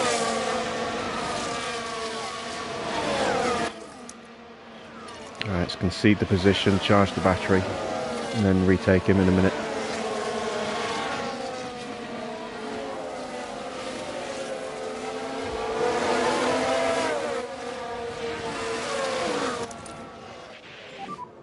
And just have a think about getting the pack back up. Understood.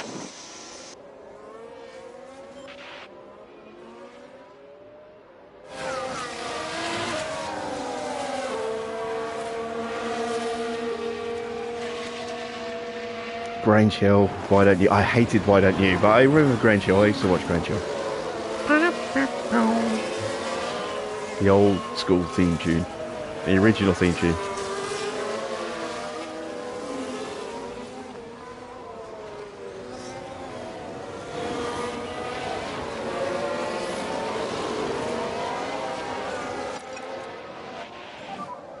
Just push. Yep.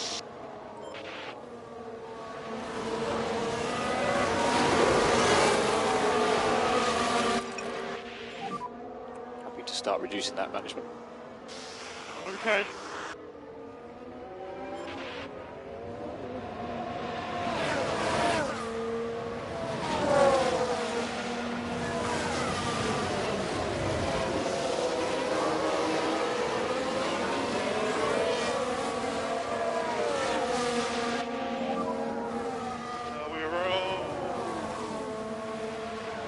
Nice job. That's currently P3.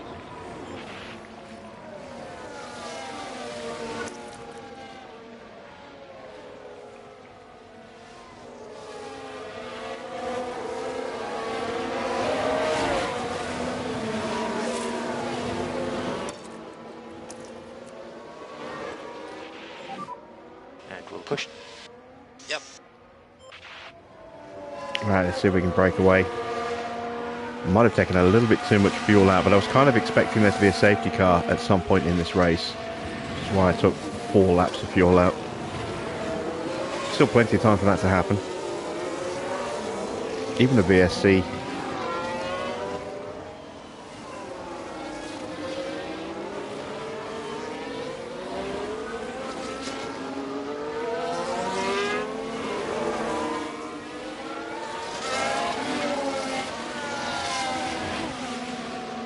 go. We've broken Perez already.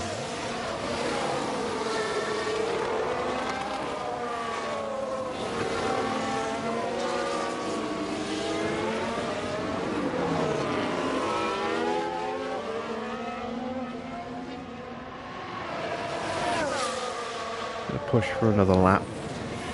Really establish that gap. Leclerc just got Russell again. Oh, we got a crash. Now this was at turn 1. The cars jostling for position. And oh, that's obviously far from intentional, but there was contact. It looked pretty intentional. I'm not quite sure what George was doing there. We've got a yellow flag. So here we go, heading into turn 1. Cutting it so close. The car's coming together right there. Who gets the penalty there? Yeah, we did. I thought we might do. Gone. We need to think about boxing. All the tyres Oh God, don't tell me we've got Does it feel right? 2 stops. Sorry, 2 penalties there. Oh yeah, tyres are dead. Yeah, I know, George, I know. So we've got minor chassis and suspension damage. Oh, great. And front wing damage. I've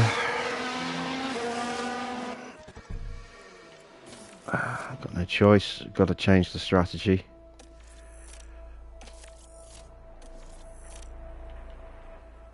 Oh, we've only got the 1 penalty. Okay, that's not too bad. They just showed the notification twice.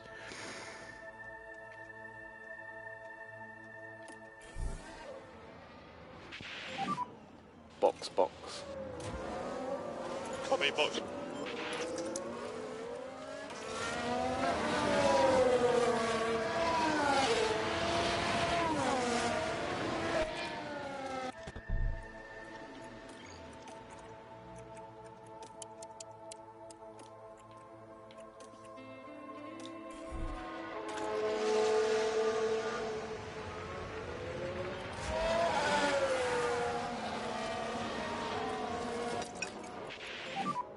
Yeah, we just need to make sure that we don't fall off a cliff on that tyre. Understood. Not good. Not good at all. That's going to drop George way down the order. It's not done wonders for his confidence level either.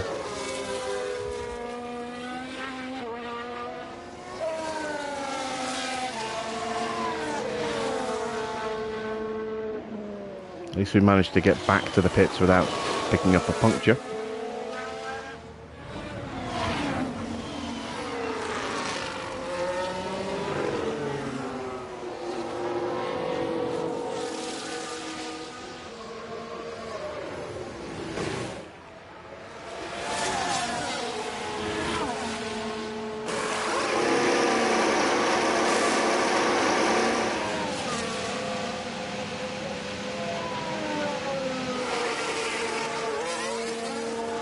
There we go.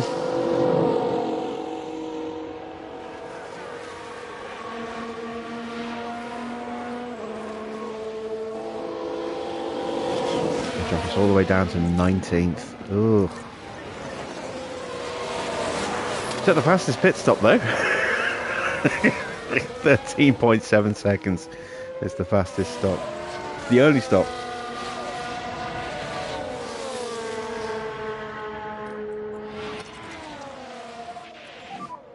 And happy to pick up the pushing level.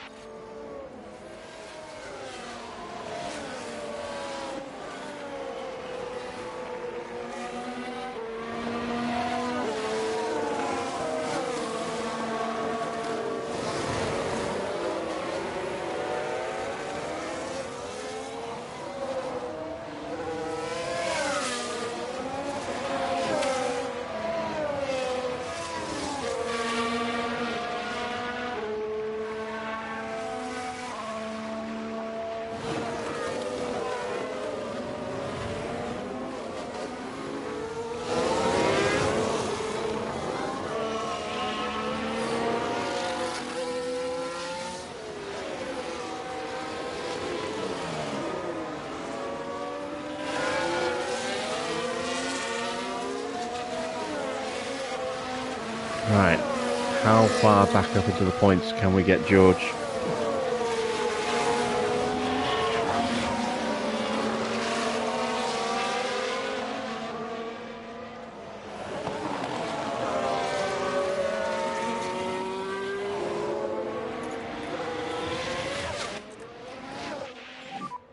Just show me what you've got then.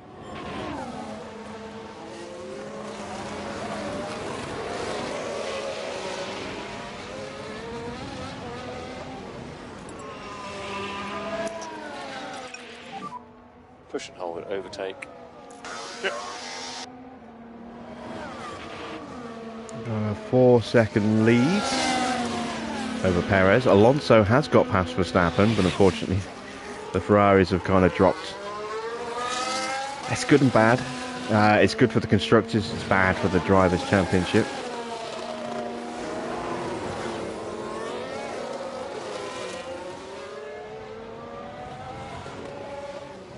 Let's see if we can pick up another couple of positions before cars box.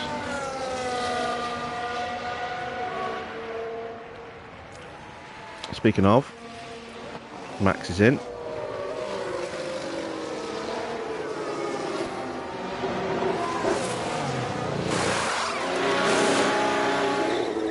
It's a clean stop, unfortunately. So a set of mediums for him.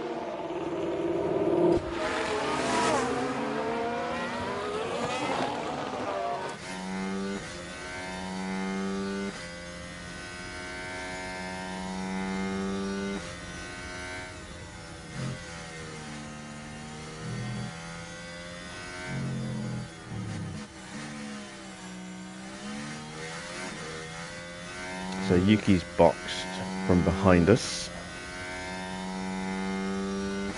Ooh, another yellow flag. Just a brief one. That might have been... oh, there we go. It tells us. A lock-up for Zhou. Zhou Guan Yu is the focus here. Things were all right here. The brakes couldn't cope, and they'll need to be mindful of the effect that had on the tyres.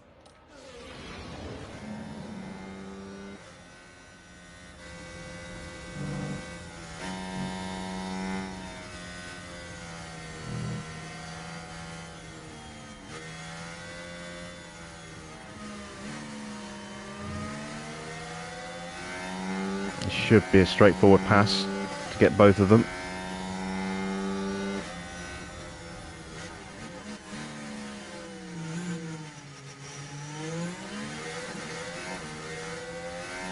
It's De Vries. And DRS opens, and that'll be Piastri as well. And that gets George back into high confidence. Into the pit window with Lewis.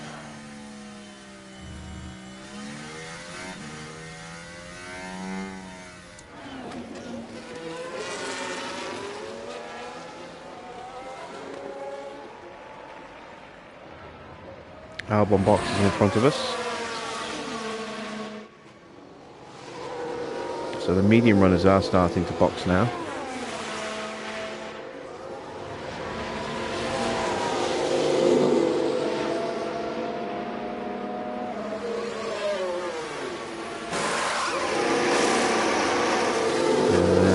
Mediums for Albon, so he could be going medium, medium hard. Might be going medium, medium soft. I would imagine it's probably the first of the two. Alright, Russell back up to 13th. And currently lapping very fast compared to most of the cars around him. Gasly is on that fresh set of mediums, as is Max, but almost everybody else, well, everybody else in front of us, apart from those two, yet to stop.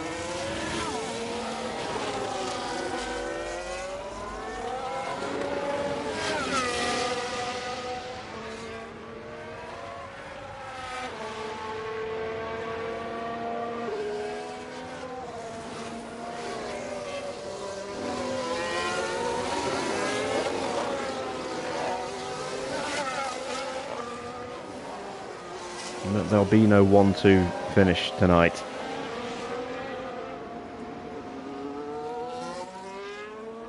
Too much damage to the car.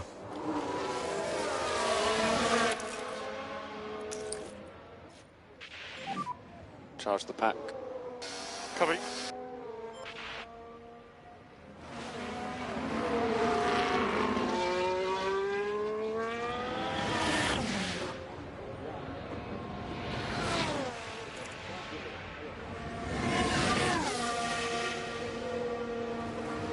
Right, Alonso and Perez keep battling it out. Sainz is caught back up.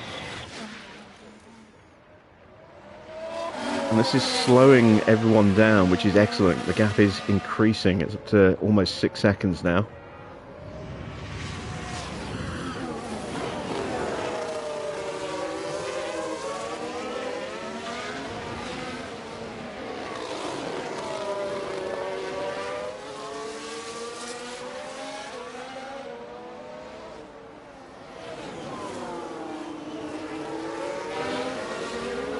Charles has got minor front wing damage. Let's see if he changes his front wing when he makes his stop.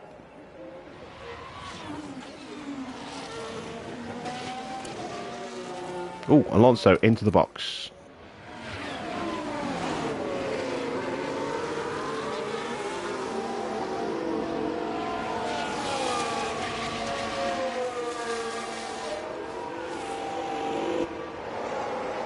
And he's going hard.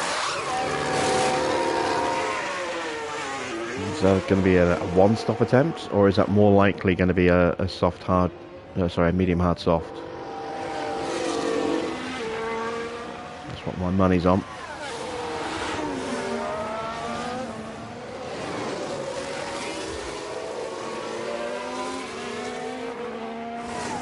Right, George has caught the back of Bottas.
Oh, Perez and Sainz both in at the same time.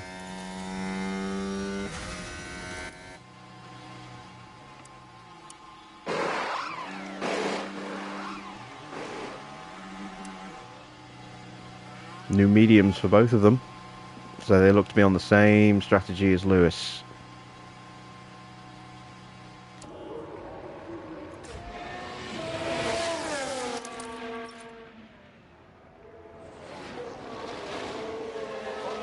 I'm going to try and stretch Lewis just an extra lap or two, I think.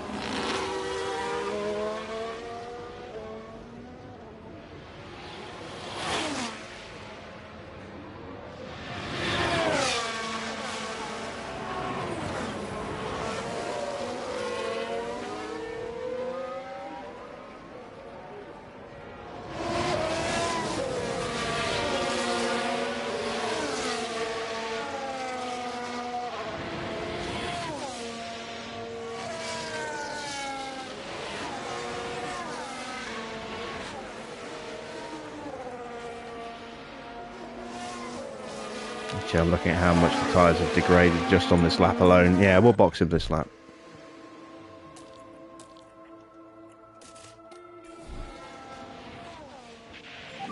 Plus, I'm very wary of the fact that Max is charging right now. So this lap.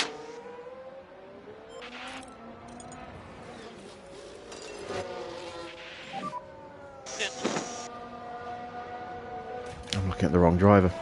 Okay, Roger, thank you.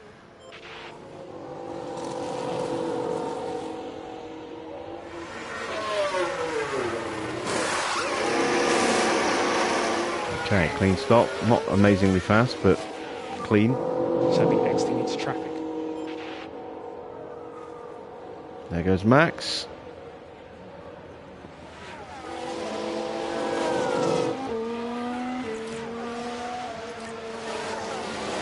Only 11th fastest.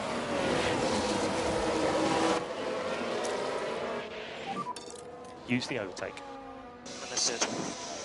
At least we stayed out in front of Leclerc. Can we get these tyres switched on quickly enough to pull away from him?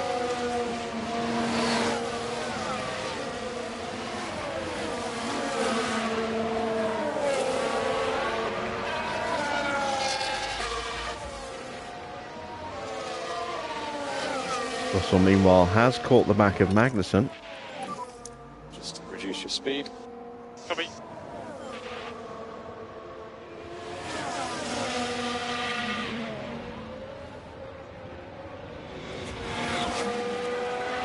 We've already left Leclerc for dead. Leclerc must have some... Oh, he hasn't stopped yet, I was going to say. For us to have dropped him that quickly.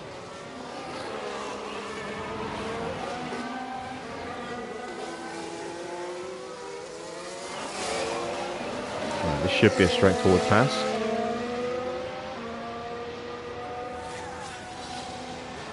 But he's not going to make it. Oh no, he is. Little jink at the end there.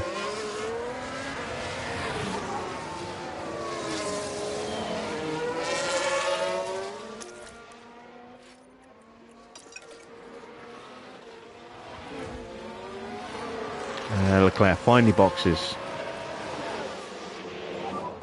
Going for a set of softs. Not changing the front wing.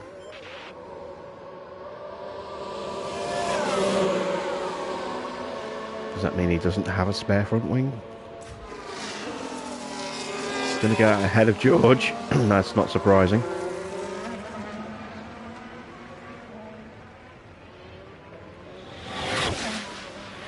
Given that George had a penalty and a wing change. So his pit stop was about 11 seconds slower.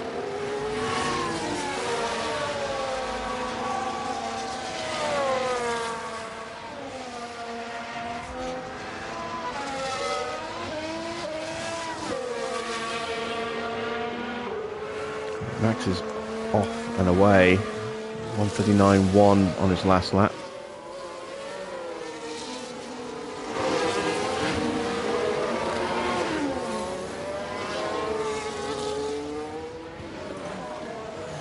There's purple in the middle. Could this be a fastest lap?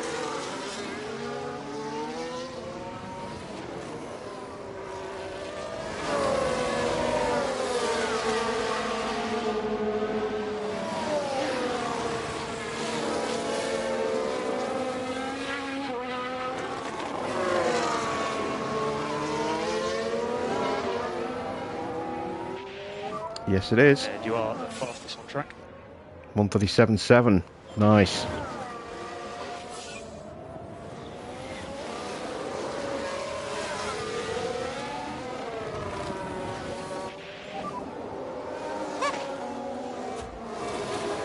Such an awesome job, mate. Fabulous. So that's P2 at the moment.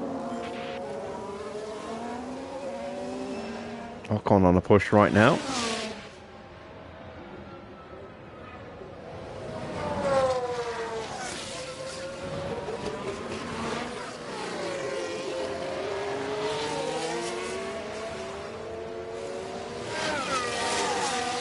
We've got the gap down to under 3 seconds now to Max.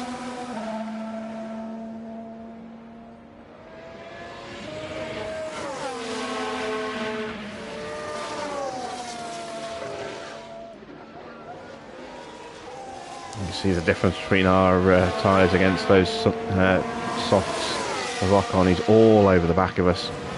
We're not going to hold him off. There he goes through already, before he even opens up the DRS.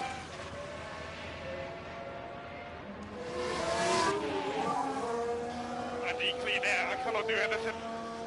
Well, whose fault was that, George?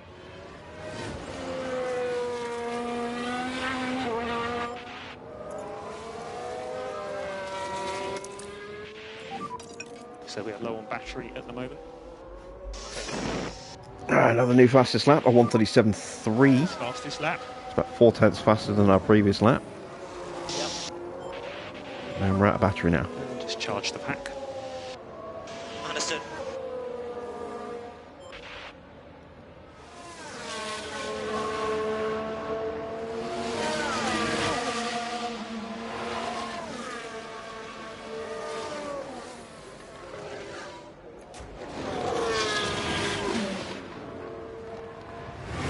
Well, I hope you're not going to blame me for forcing you to stay awake there, Rossi.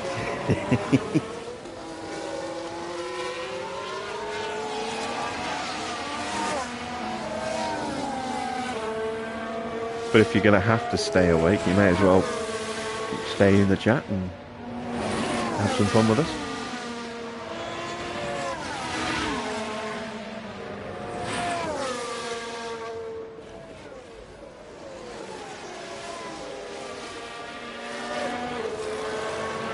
We're approaching half distance. We're in pretty decent shape with Lewis. We've almost finished the fuel saving. We're on a slight offset on strategy with Max. He's gone soft to medium. We've gone medium to medium. We've got a set of softs waiting for us. Our tyres are a little bit fresher, but we have been pushing them to catch the gap. Max is quicker than we are. Slightly.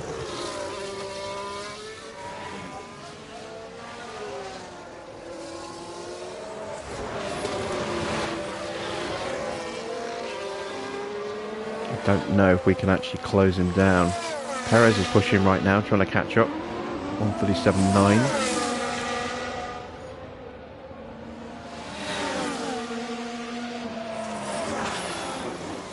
So if Max can look after those tyres, he can go onto a set of mediums at the end. But if he pushes them a bit too hard, then he'll have to go for a set of hard tyres. Which is what I'm hoping he's going to do.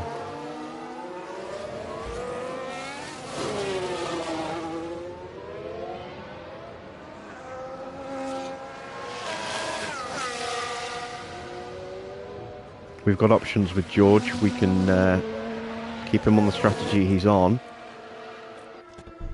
or potentially we can put him on a second set of mediums.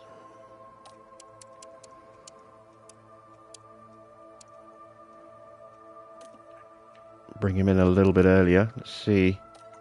That's actually 3 seconds quicker. So we'll switch George onto that strategy. That means I can play about with pushing these tyres a little bit more as well. Norris's tyres are absolutely screwed over. 21%.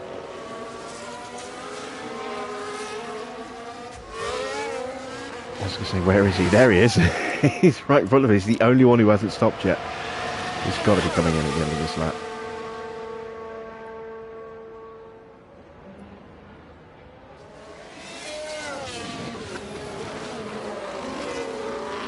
And yet we couldn't get the pass done. It's a little worrying.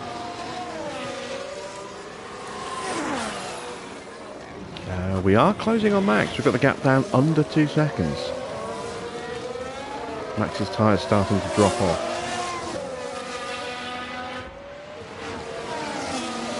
Really hoping we'd be able to get past Norris before he boxes. There he goes. Oh, he just managed to get the overtake in before he got into the pit lane proper. So we got that little bit of boost on confidence there for that.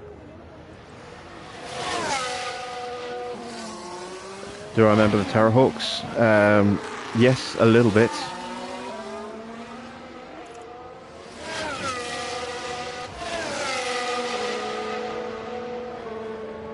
I just remember Mask and Defenders of the Earth, He-Man, Thundercats, Transformers. I've actually got, the first 4 seasons of Transformers on DVD. Loved that show when I was a kid.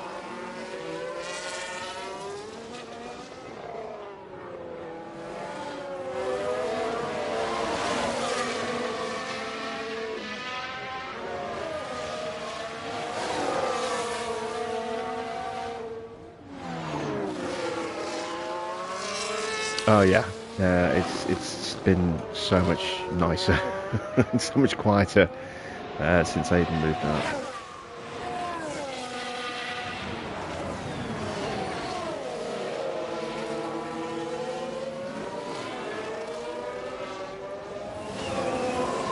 Right, let's stop the fuel saving now. And we can drop the lift and coast for now, we'll make it up later. Yep.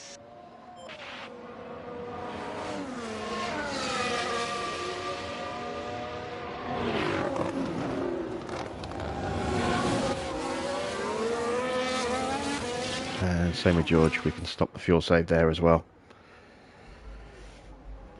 Alright, I got one for you. Do you remember Jace and the Wheeled Warriors? I used to love that. It wasn't that great a show, but I loved it.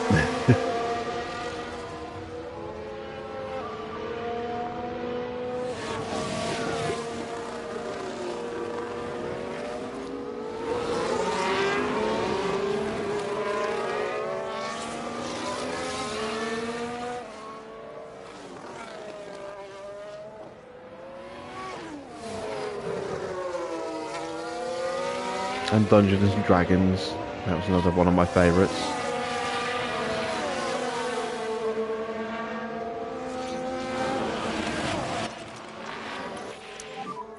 Just need to make sure keep these tyres in good nick. Understood.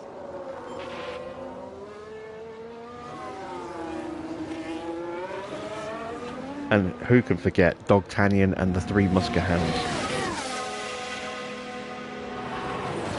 Or Danger Mouse. Danger Mouse is classic. I watched a load of the Danger Mouse when it was on Netflix a few years back.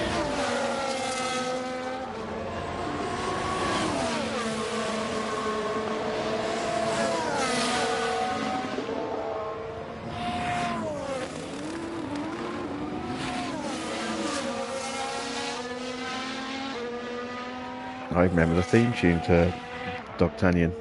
One for all and all for one. Musker Hounds are all all for one. Helping everybody.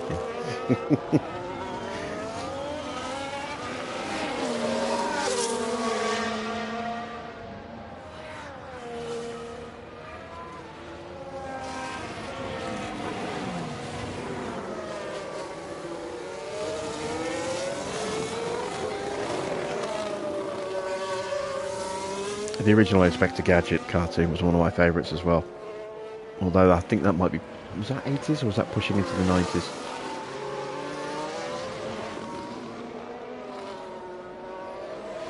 Leave the record of that on vinyl. I did have on vinyl the Wombles song when I was a kid.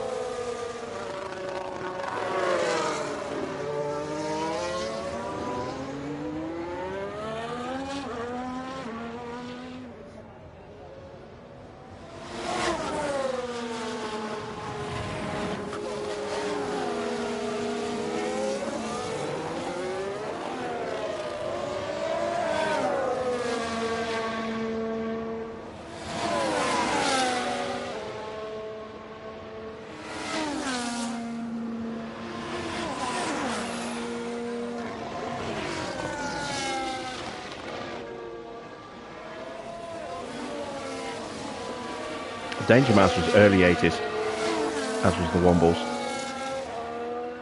Wombles might even potentially have been in the 70s as well. I think it was the 80s though.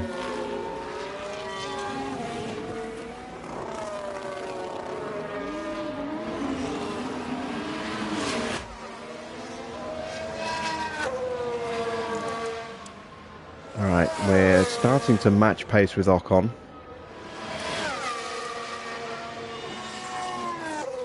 Still got some life left in these tyres. Others are starting to wear out a bit, but getting higher than 10th is going to be tricky for George. Should be able to, depending on what tyres other cars go on to. But he is nursing some damage. Actually, I want to check. I didn't check it earlier. What damage did we do to the powertrain? Luckily, none. It's just the aero.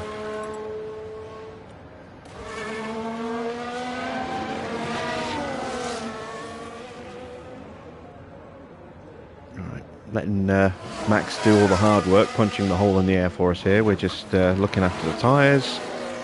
Battery's pretty much full. We're going to try and sprint past him on the next lap and then break away from them.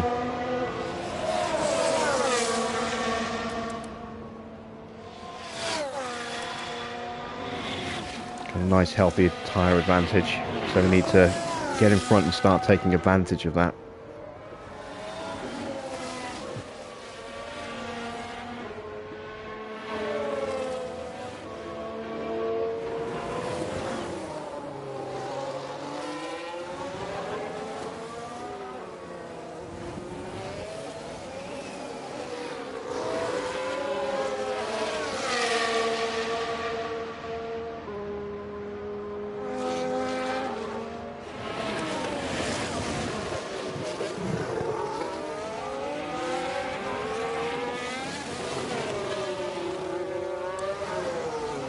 Stroll currently has the fastest lap.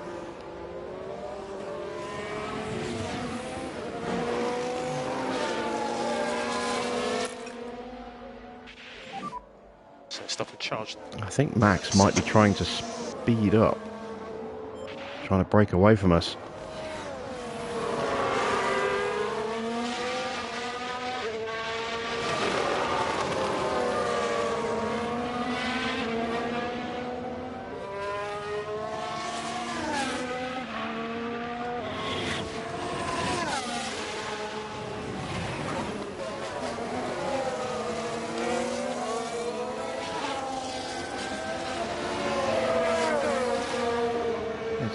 Ride the ham cam for a bit.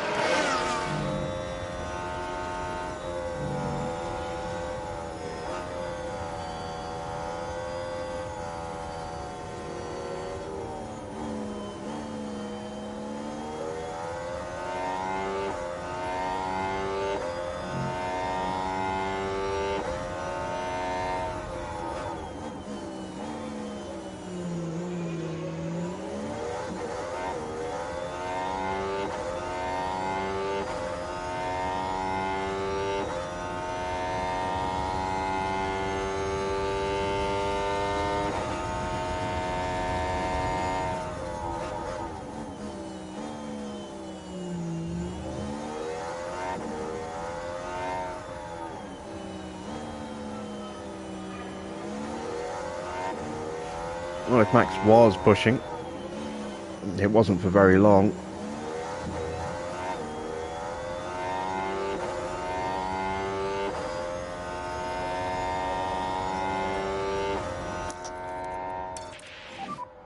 Use the overtake. Yep. Alright, let's get past him.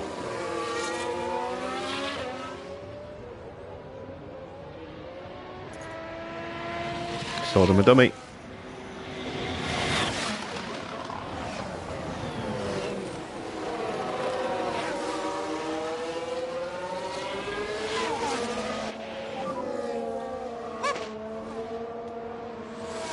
Really well executed.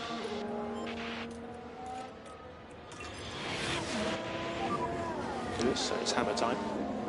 Understood.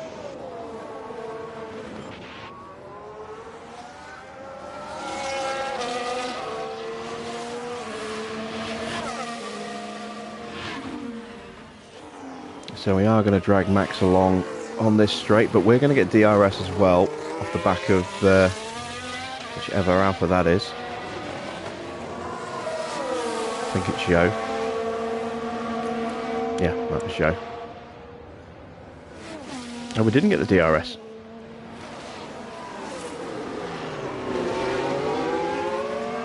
Well, we're clear anyway.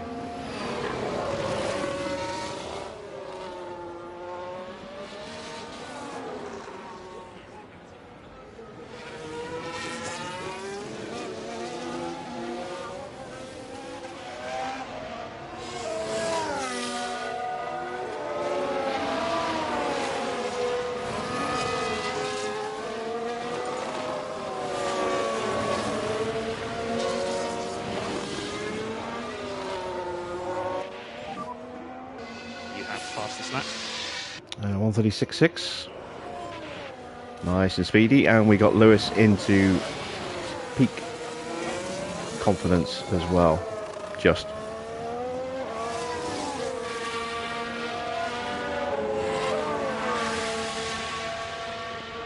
Russell is now closing on Ocon. It's taken about half a second out of him since I last looked.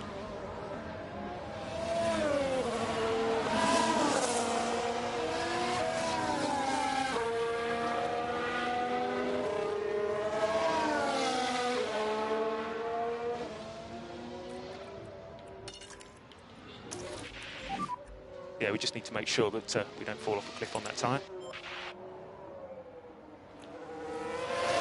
And we're approaching the pit window for George, so let's tell him to really push those tyres. Push and hold it, overtake. Copy.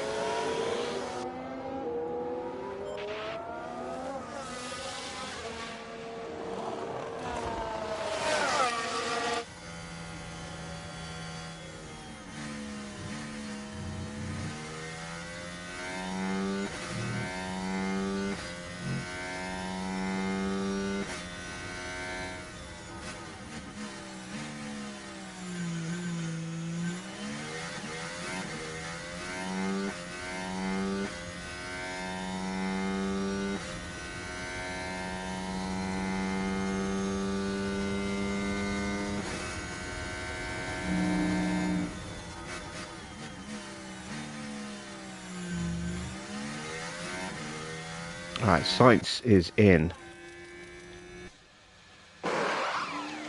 And he's going for a set of hards. Oh, it's a slow stop. Problems with the left rear, I think. Now what happened there, Karun? We've got Sainz making the pit stop. Well, hang on, there's an issue with the rear left tyre.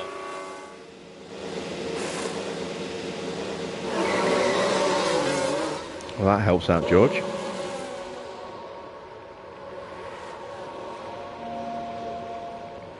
Potentially. I mean, he's still a long way back and he's still got to make another stop, but he'll be on a faster set of tyres.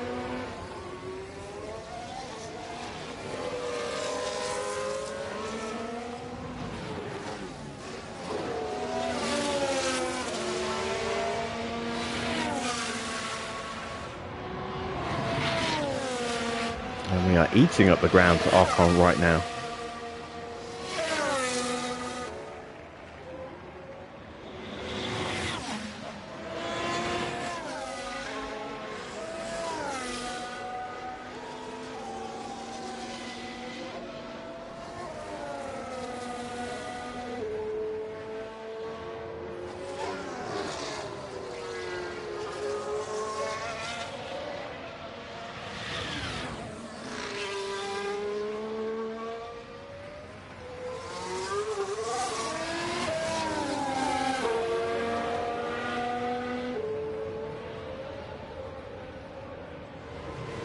We might get in DRS range before the end of this lap at this rate.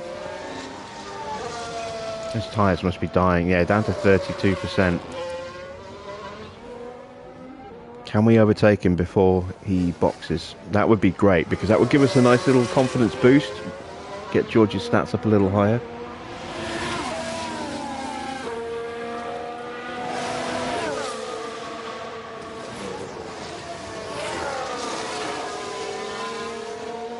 He's staying out for another lap.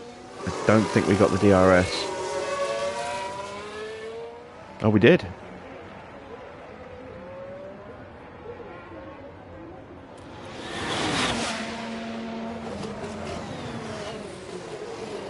So we'll easily get Ocon before this lap is over.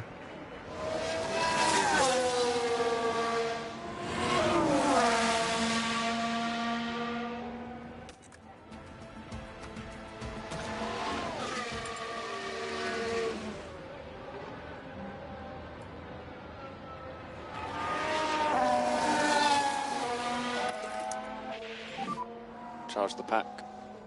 Yeah, copy, all good.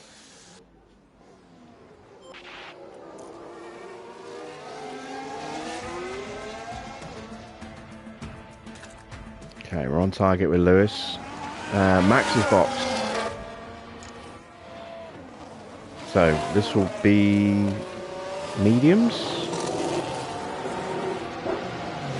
Yeah, he's going over to the mediums.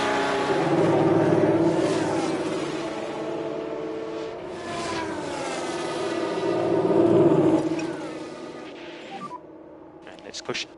Yep. Alright, there we go. We did get the move done.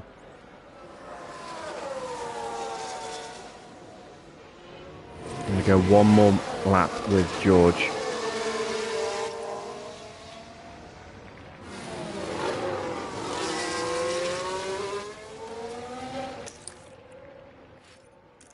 I'm going to box him on the end of this lap.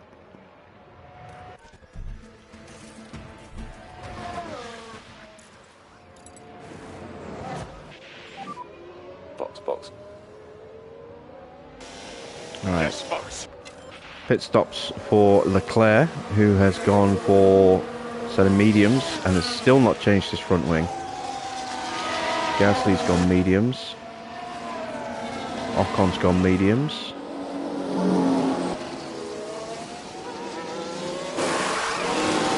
Hulkenberg's going mediums. And Bottas. I'm assuming Yuki's going to go mediums as well. Oh, and Prix is coming in at the same time. Okay, a bad stop for Yuki is going to screw over Nick here. It's clean.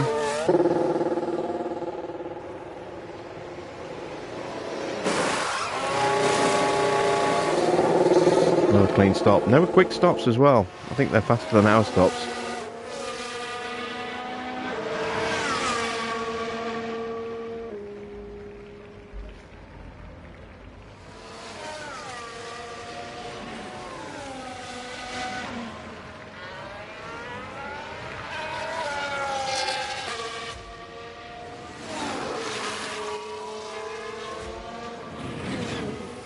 Alright, need a good stop here.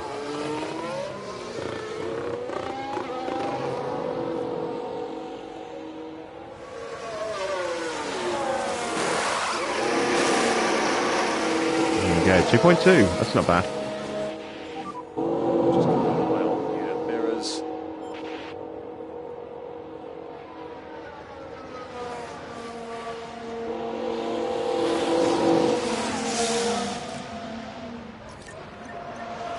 It's only 14th. Wow, our pit stop times are really slow compared to the rest of the field. If we could just drop back a bit. Copy.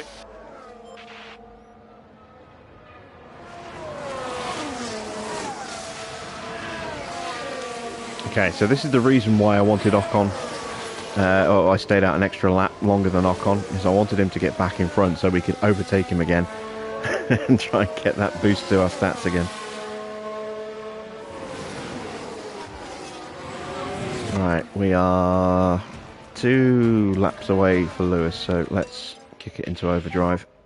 No management here required. Okay.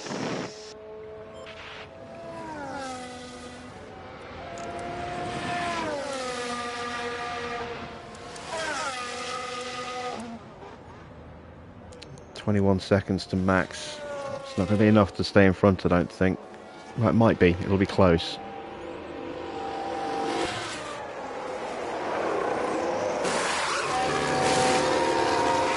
Mediums for Stroll.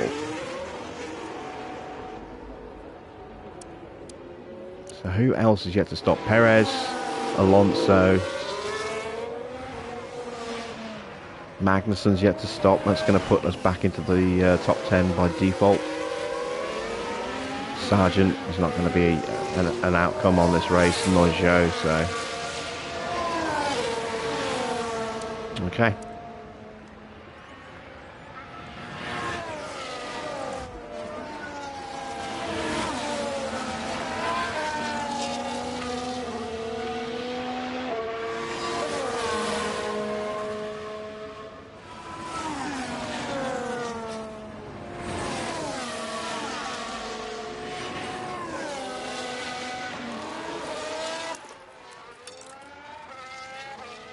Let's go after Magnuson, see if we can get him before he boxes.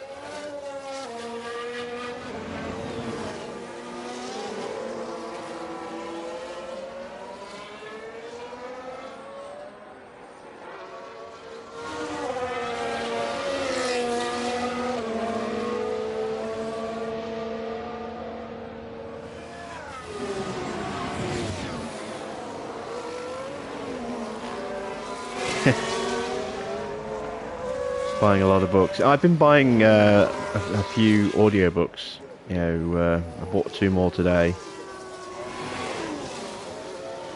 on my Audible.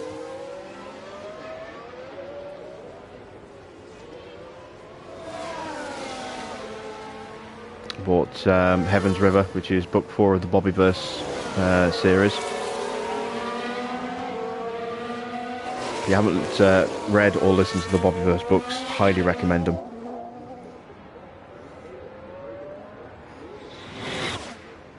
What was the other one I bought?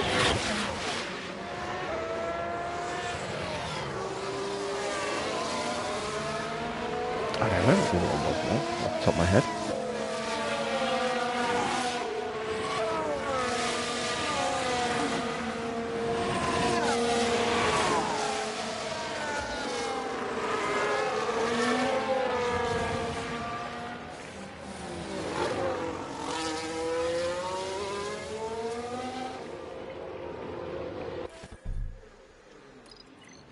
Oh, I know what it was. It was book 2 in the Gottrex and Felix series, Scaling Slow.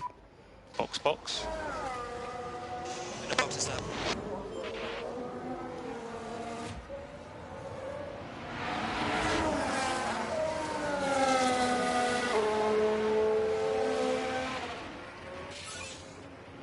Yeah, Max is definitely pushing.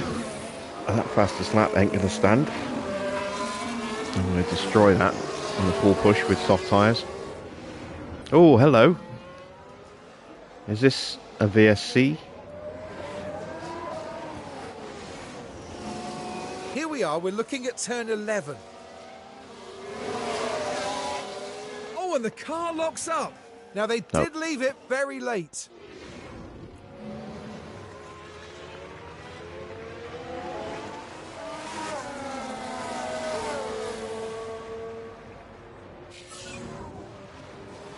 And Leclerc pushing 1:35.9. He's got some paces this time round.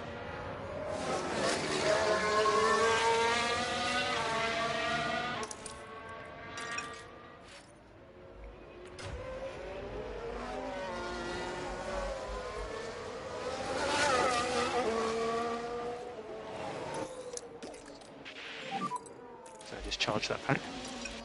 Understood. Make sure keep these tyres in good nick. Right, Max is only 17 seconds behind us, so we're going to come out behind Alonso, but comfortably ahead of Sainz.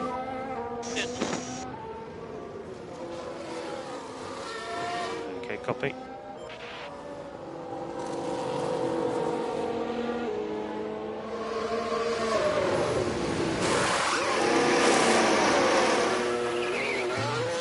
Not a great stop. It's clean, but not quick. Approaching. It's going to be, what, 15th?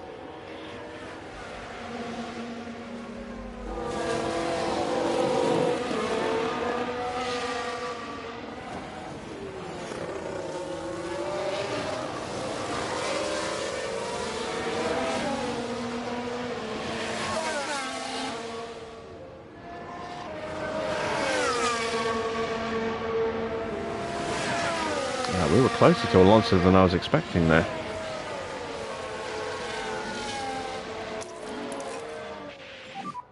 Let's just work on getting that pack back up. Understood.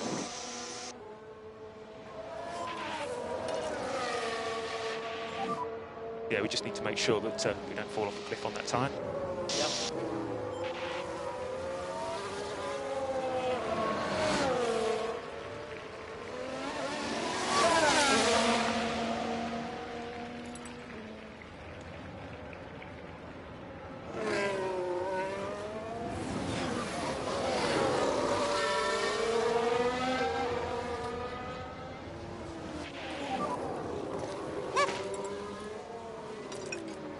Excellent, Lewis. Pick up the pace. We did have position on lock on very briefly there. We'll get it back.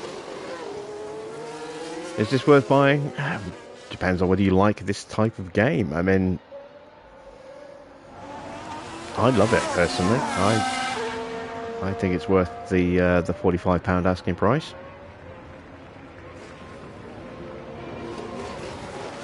There will be naysayers out there who say the complete opposite.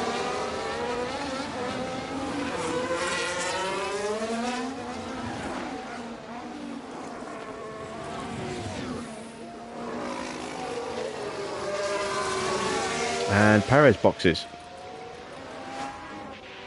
And he's out on a new set of softs.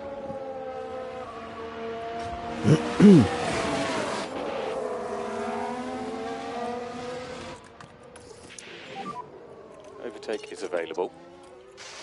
Yeah, copy. Let's just sit behind Ocon for a lap or two. Let's just manage these tyres. Copy.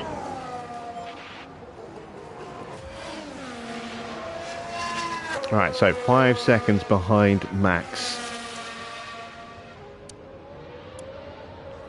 We're going to go for it on the next lap.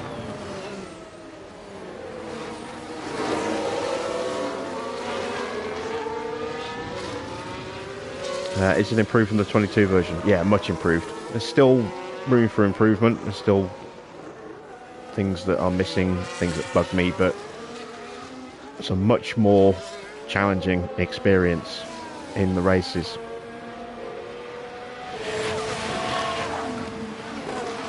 Although I have heard that once you get into the second season, you know, you can still end up with a car that's quite powerful and it becomes a little bit too easy again. Haven't got that far yet. And like I said, with the new feature coming out later this year, well, next week, I think, the ability to switch teams, that will just immediately add to the longevity. When it gets too easy with one team, you can just go to another one, start again, tear down the team that you've just built up.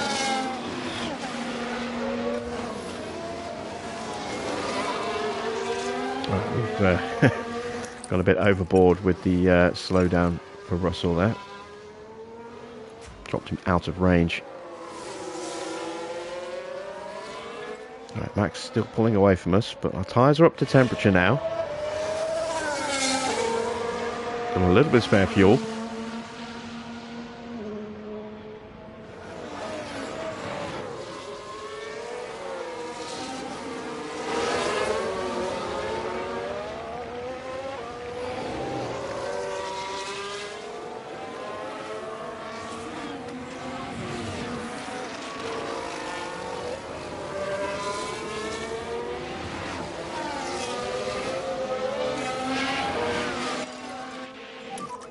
Just use the tyres. Yep. All right, here we go. Fastest lap attempt. Use the overtake.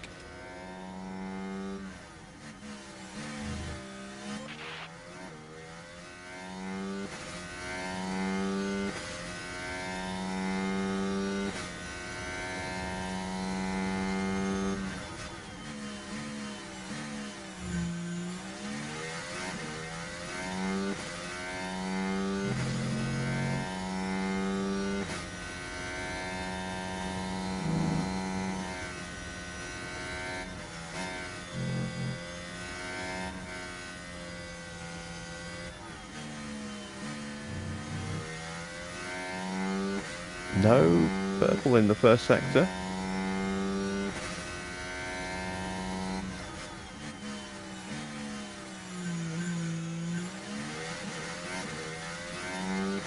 Not even a personal best. That's a little unexpected.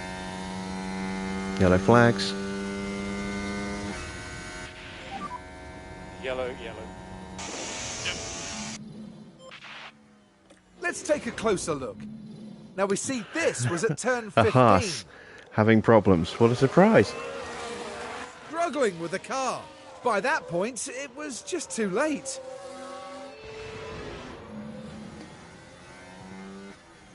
Leclerc is the fastest man. Russell has got past Ocon. So here we go, heading into turn 1. Got him into There's Big the Red. opening. Can he hold the position? Yes, he can. And George Russell says thank you very much. All right, purple in the middle. It makes sense that we're not purple in the first sector, you know, given that it's high-speed corners and that's the weakest part of our aero package.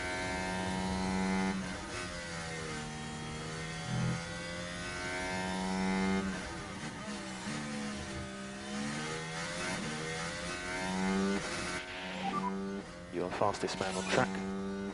134.9. I reckon we can probably go faster on this lap.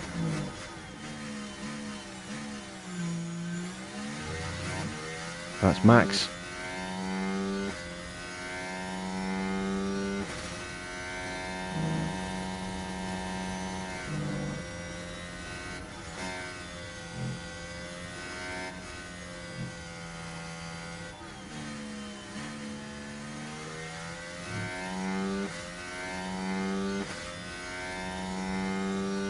Russell still fighting side by side with Ocon.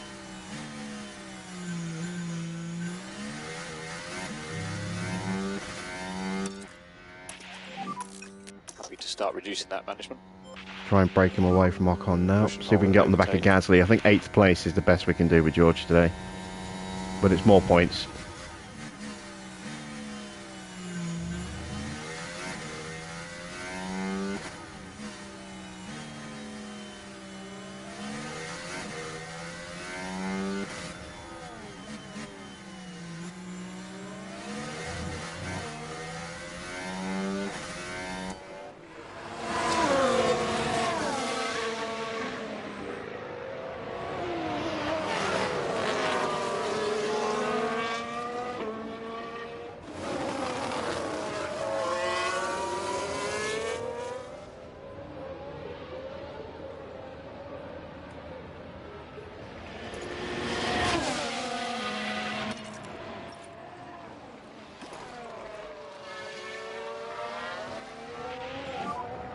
We're just going to need to introduce a little bit of lift and coast. And there we go. We are through into the lead.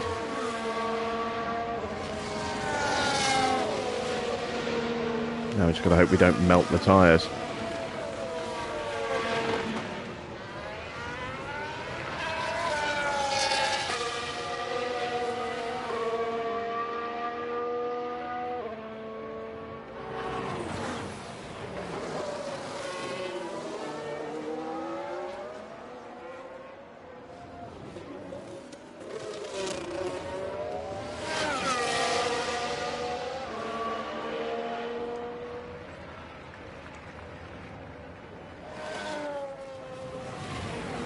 We've managed to break away from Max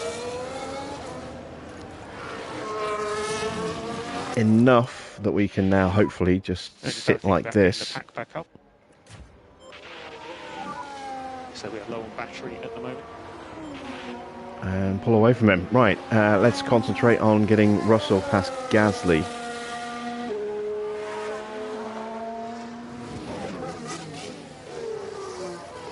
Ten laps left.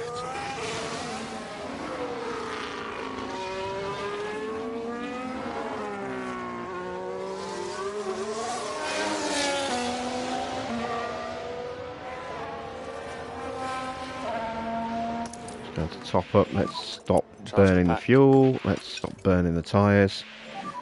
We're in range. Speed. So we can hopefully try and start charging up a little bit now.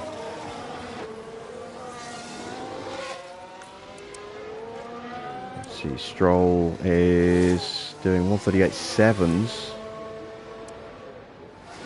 She's stuck behind Leclerc. Leclerc's tyres are worse than us. I don't think... just dropped out of range. I don't think we've got enough pace to close that gap down. I think Gasly's actually pushing to try and break away from us. We've got enough spare fuel, we can go back into balanced. And think about lifting coast. Keep the tyres on this pace setting. stay in top up to just trickle charge the battery.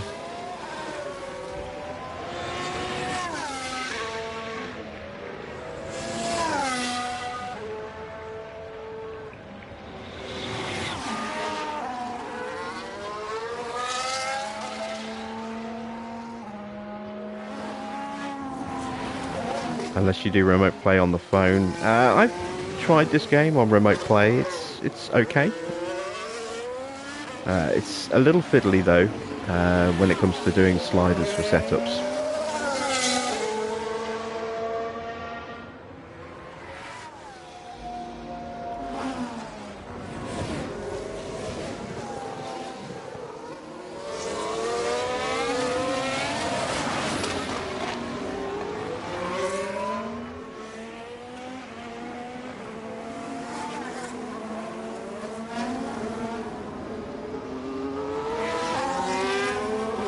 Gasly's definitely stepping it up.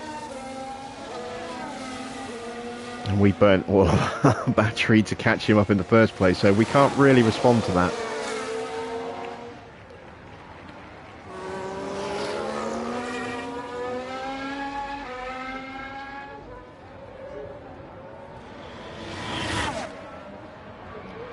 Stroll's got past Leclerc, so is Leclerc going to be vulnerable?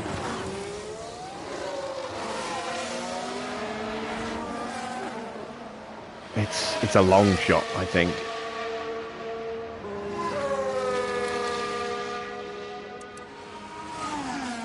The way things are going at the moment, Gasly's a bit of a long shot.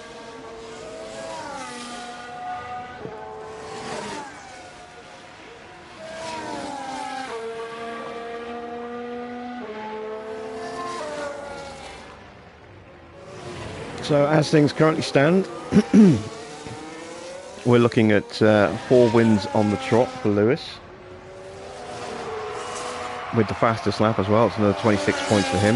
Max will pick up 18, plus the points from the sprint. So another 8 for Lewis, another 7 for Max. George, unfortunately, having a bit of a bad race this time out. That's reducing how much we can close the gap to Ferrari by, but neither of them are really doing amazingly themselves at the moment. Sainz in 5th, Leclerc in 7th. That's not big points for them. We're going to outscore Ferrari again this weekend. We're going to really close up. Actually, no, we overhauled them last time out, didn't we? So we're going to extend our gap over Ferrari in the second for second place in the constructors. We are going to close the gap to Max and Charles in the Drivers' Championship. Lewis may potentially... No, he won't get on terms with Charles, but he'll be right up with Charles. I think he's about 40-odd points behind Charles going into today's race. So, let's see, Charles got 1 point, I think, in the sprint. He's on for 6 points, 5 points. I think it's 6 points for 7th place. So not huge points for him. We're going to halve the gap to Leclerc basically, and then some. We might even take about 3/4 of that gap away. We are still pulling away from Max as well. Gap's up to nearly 5 seconds now. It's all going quite nicely for Lewis. Let's tell him to avoid those high-risk curbs. And avoid all curbs. Avoid all curbs. Just in case. I'm going to start charging the battery up as well. Right, we are slowly closing back to Gasly. Gap's back down to 2 seconds. We are closing on Leclerc, but we're not closing fast enough. Like I said, I think 8th is going to be the best we can do with George tonight.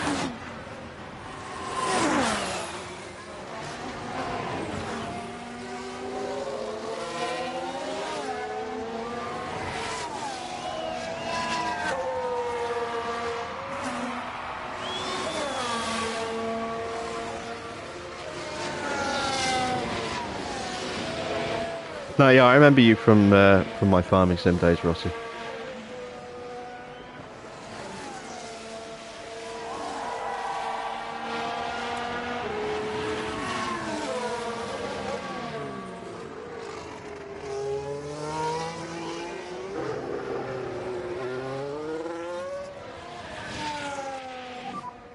Only 5 laps.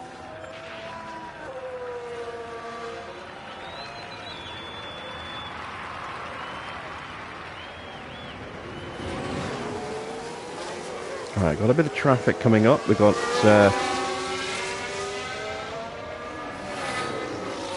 I'm assuming that's Joe. Yeah, because there's a bit of a gap to the next car, which appears to be De Vries. And, yeah, and then Piastri and then Tsunoda. So yeah, that is Joe that Russell's coming up to. We're going to be catching him around the same time as we catch Gasly at this rate.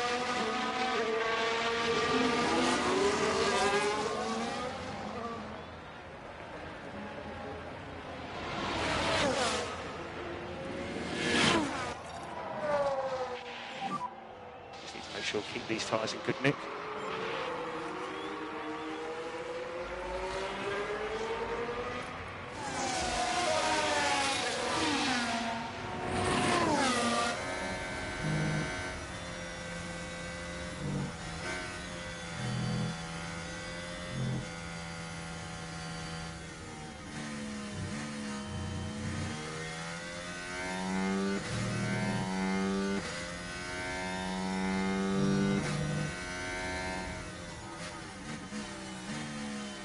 I really hope Gasly doesn't get the DRS there.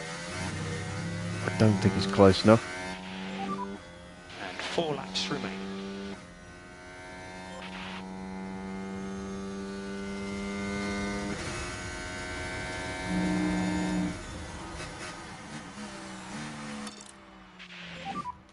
And happy to pick up the pushing level.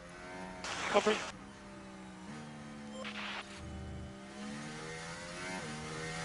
See if we can get within a second for the start of the next lap.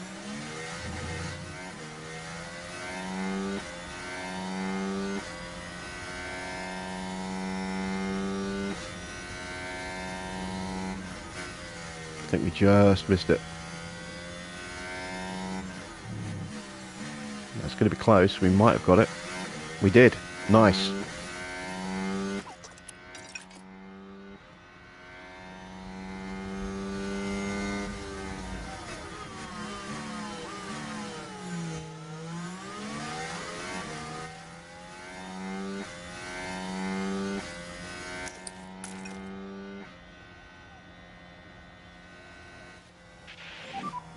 So just charge that pack.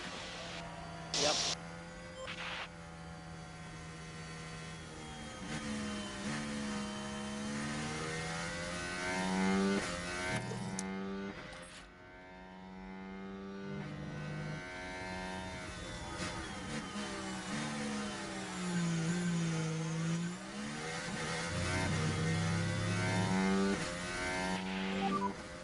And 3 laps remaining. Understood.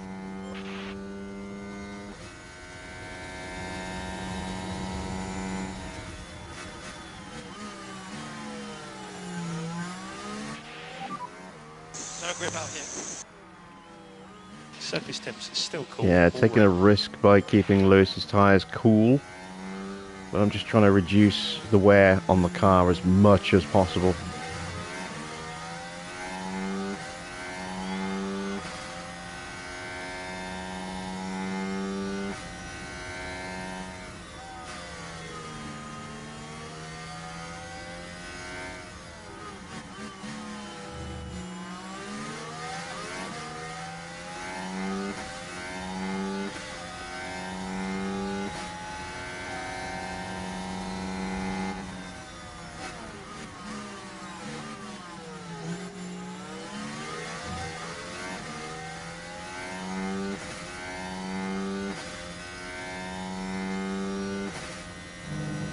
Gap stable at about 4.5 seconds right now. That's good. Let's get past Gasly.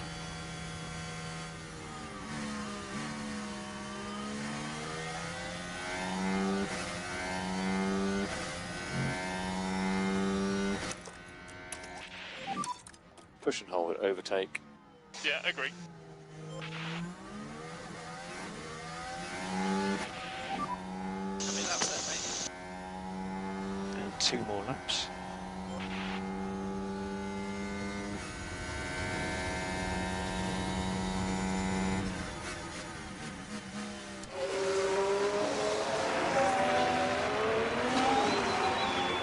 Alright, now let's see if we can sprint away from him.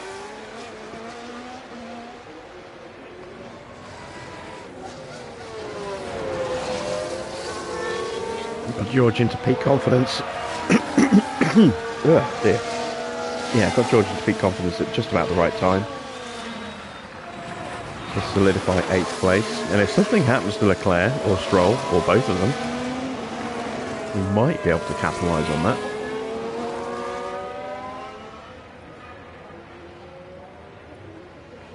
They collide with each other or lock up, spin.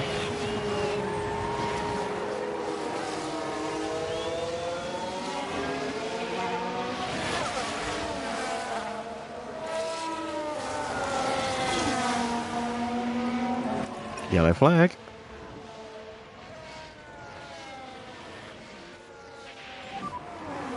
Yellow. Right then, we can take a look now. So Yuki. Here we are then at the 11th corner. Whoa, and around they spin. And there's not much they can do about that now.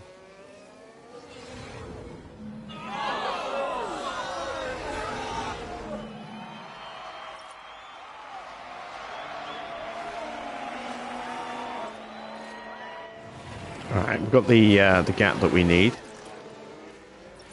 to avoid giving DRS to Gasly. So let's just do a little fuel save just to make sure that Russell doesn't run out of fuel.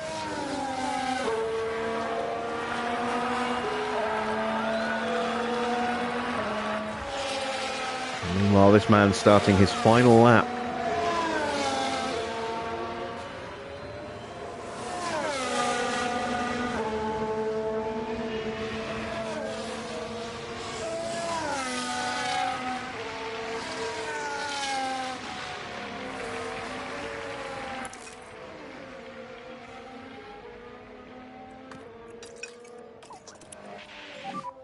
If we could just drop back a bit.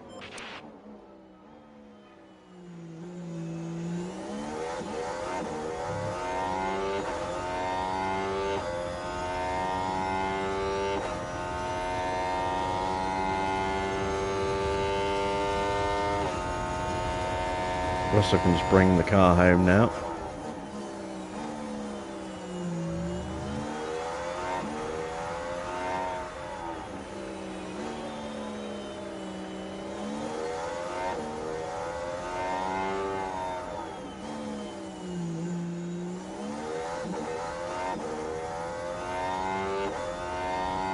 Stroll is still holding off Leclerc. We need that.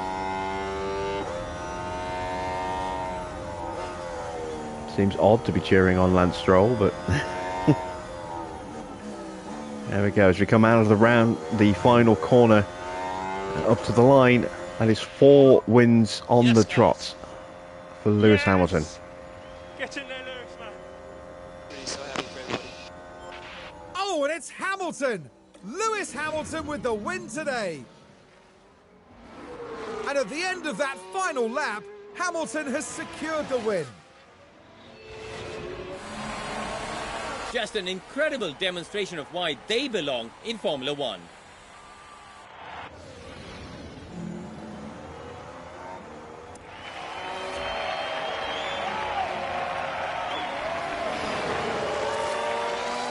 Gasly had no response in the end.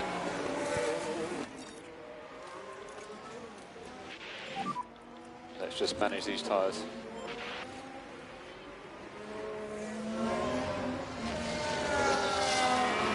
No wonder Farah's been quiet again. Yep.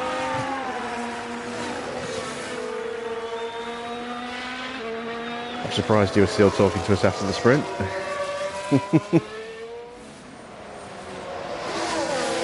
There we go, 8th place for George, so not a bad recovery considering how far we dropped. Thank you for your efforts, everyone. Let's keep going. disappointing in the sense that we could have really done with those extra points. But he came through in the sprint for us, so the third place, so we can't grumble too much.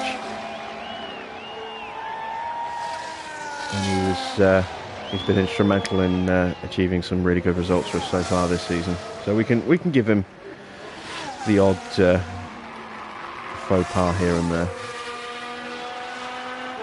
Not a great day for Ferrari again. Leclerc in 7th.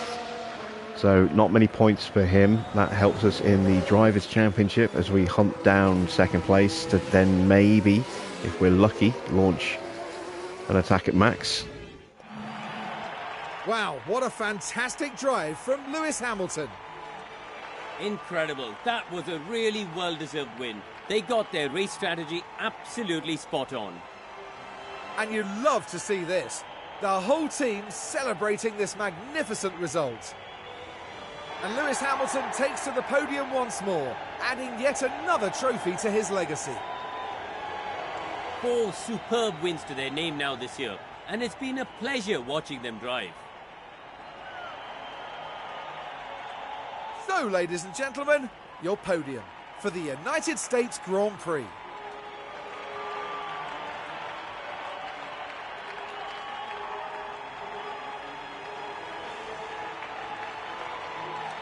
And as proceedings start to wind down here, what will Mercedes have made of this result, Karun? They'll be absolutely delighted to have picked up the win here. What a great outcome that is for the team. And with that, our time in Texas now draws to a close. We're nearing the end of the season and it's time for some serious heat. Stay with us as Formula One moves to Mexico City. And Mexico may be the last race where we are truly competitive. We shall see. We have got those new side pods coming for Mexico, so that'll help, you know, keep us going for the last few races. But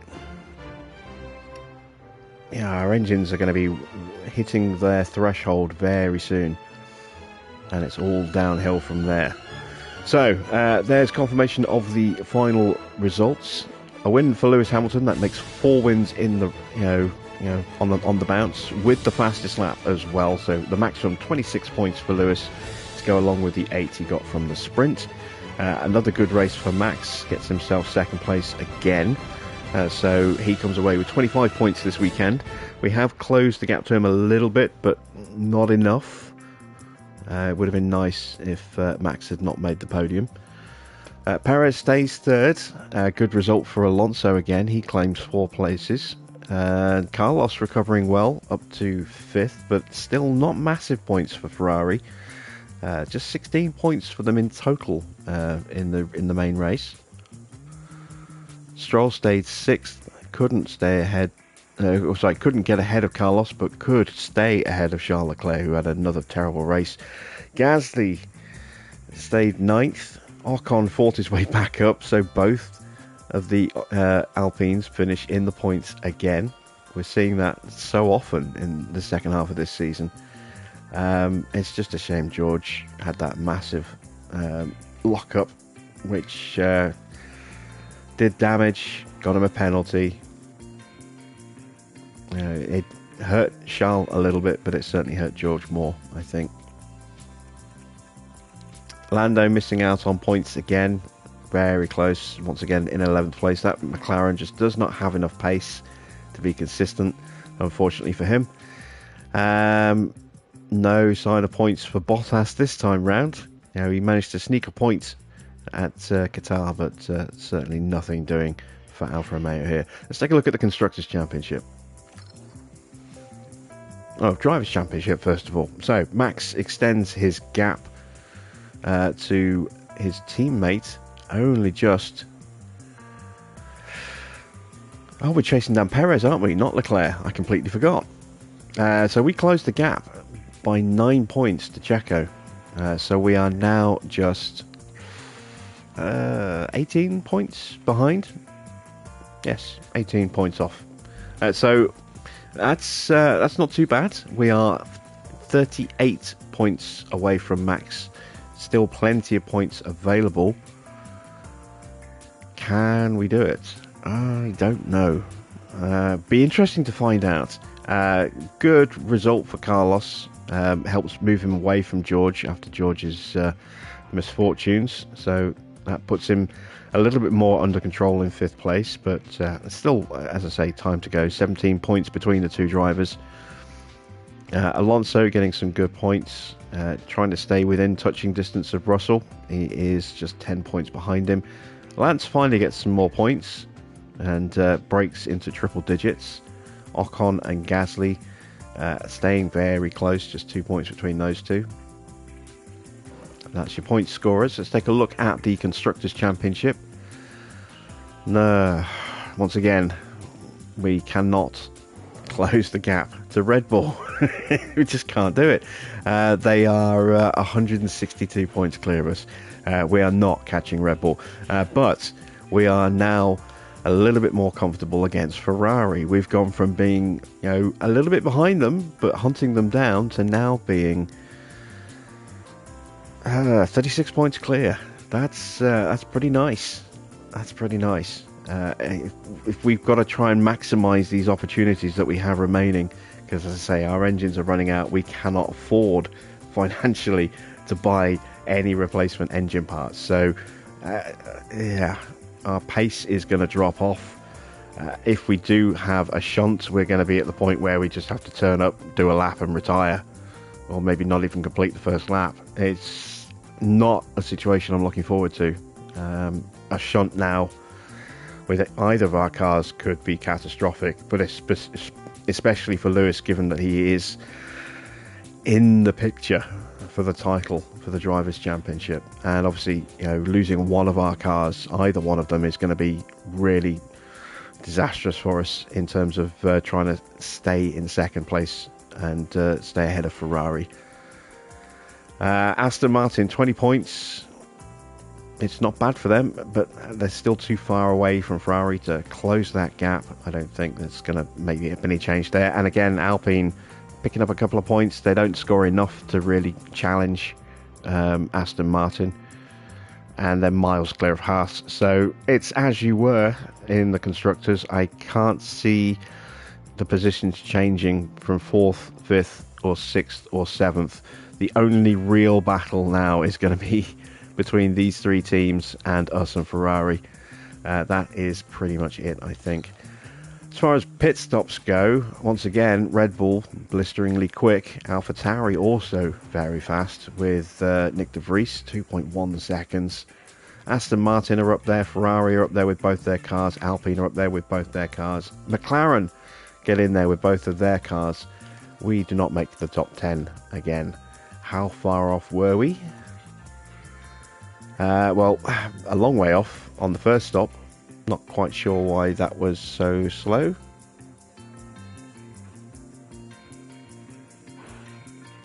Oh, no, yeah, 7.5 seconds. That's because of the wing change. 2.2, so 2 tenths off there, and 2.5 tenths off for Lewis. Yeah, but our pit crew isn't going to be setting any speed records this season. Maybe next season. We'll see. We have got Jonathan Wheatley joining us next season from Red Bull. That'll help with our pit crew training.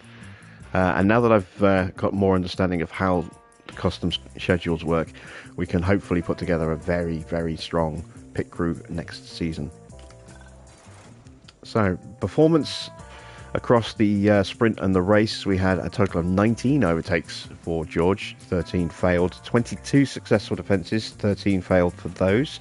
And for Lewis, 8 successful overtakes, 10 failed, 5 successful defences, 4 failed. He's been comfortably near the front for the entire weekend. So been a very good weekend for him as well. No points again for Mick, no experience points. Again, because it was a sprint, we didn't put him in the car, but we will put him in the car for Mexico. Give him a little bit more time to try and boost his performance levels a bit. As far as the sponsors go, we achieved our objectives, paid out some bonuses, so it's another 3.9 million in the bank.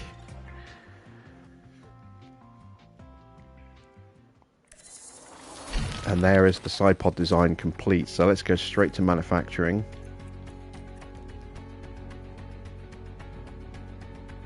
So this will give us a nice little speed boost, give us a nice little engine cooling boost, which will help hopefully keep our engines a bit more under control in the remaining races in terms of their temperatures. Let's see, how much money do I have? I'm going to go with 3. Actually, wait, let's have a look. Sao Paulo is 11 days away. I can get 1 for Sao Paulo. The second one's going to take 21 days. So we will have a second one for Las Vegas. Okay, we're just going to make the 2.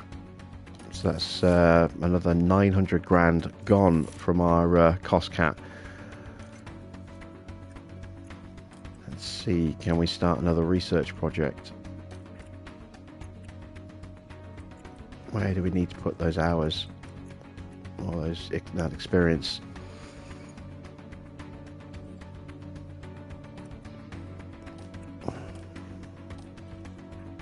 Let's replace the missing parts first of all. Missing chassis. George is going to have to go back to the previous chassis.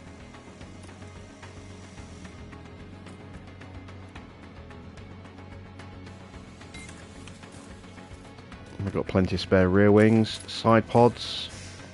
We've got spare side pods for now. That's not an issue. Suspension. Got to roll George back to the previous suspension as well.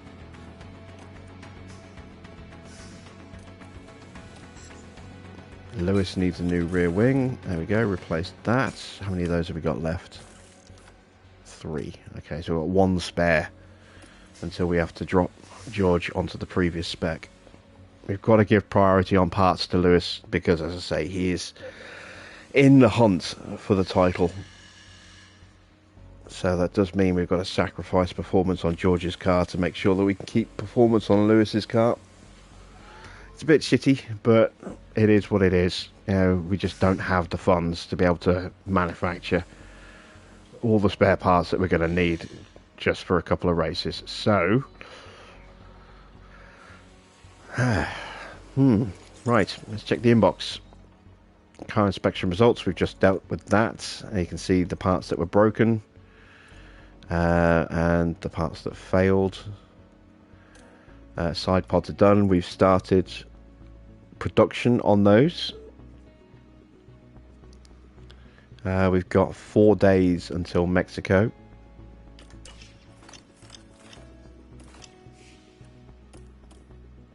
And there we go. We are prepped and ready. So, been another great result for Lewis. Bit of a mixed bag for George. 3rd in the sprint, 8th in the main in the feature race. But we have extended our lead over Ferrari in the Constructors' Championship. And we have closed the gap on Sergio Perez and Max Verstappen in the Drivers' Championship as well. We are still in reach of actually, you know, challenging for that driver's title, and we've got, you know, a good leg up on Ferrari in our quest to finish 2nd in the constructors. So it's been, on balance, a very successful race weekend again. We go to Mexico next, another circuit with a lot of low speed and medium speed corners, not a huge amount of high speed. As you can see, it's a little bit of a high-speed middle section, but it's mostly the low-speed corners that are going to be the important ones, and our car is good in the low speed. So we might be a little slow in the S's halfway through the lap, but everywhere else we should be very good. We've got decent speed, we've got drag reduction, and I'm quietly confident that we can get a good result with Lewis, and hopefully with George as well, even though we are dropping him down on the chassis spec. And what was the other spec? Well, I think it was the suspension as well. So his car will not be quite as quick. We're going to hold off on trying to sign Lewis.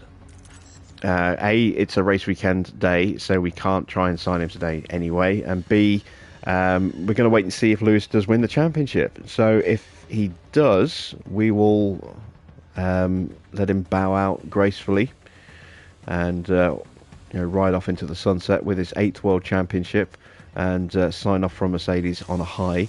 And we will promote Mick into the race seat. And that will make George our de facto number 1 driver for next season, and Mick will be his wingman. It'd be nice to see if we could maybe get a result for Mick as well next season, if that's the case. If we don't win the World Championship, we will then try and re-sign Lewis and go at it for 1 more year with Lewis. And then at the end of our 2nd year, we'll probably look to switch to another team. We'll see how things are looking at the end of season 2, but that's where we stand right now. So it's been a great week for us. We've had 4 successive race weekend wins, and it's really transformed our season.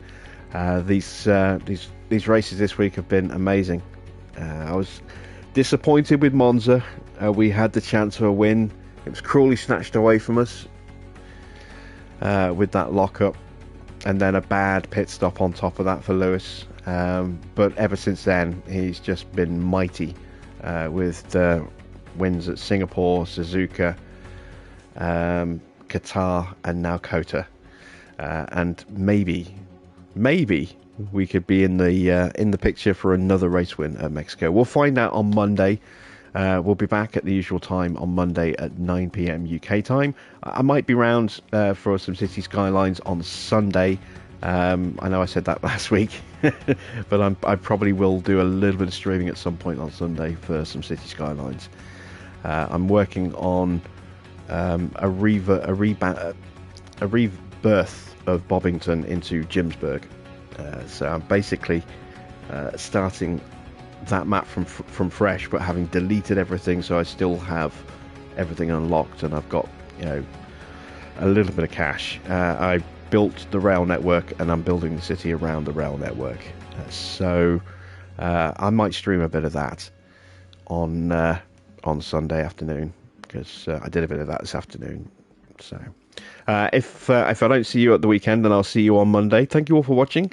I am Jim Bob, and I'll be back with some more F1 Manager very soon.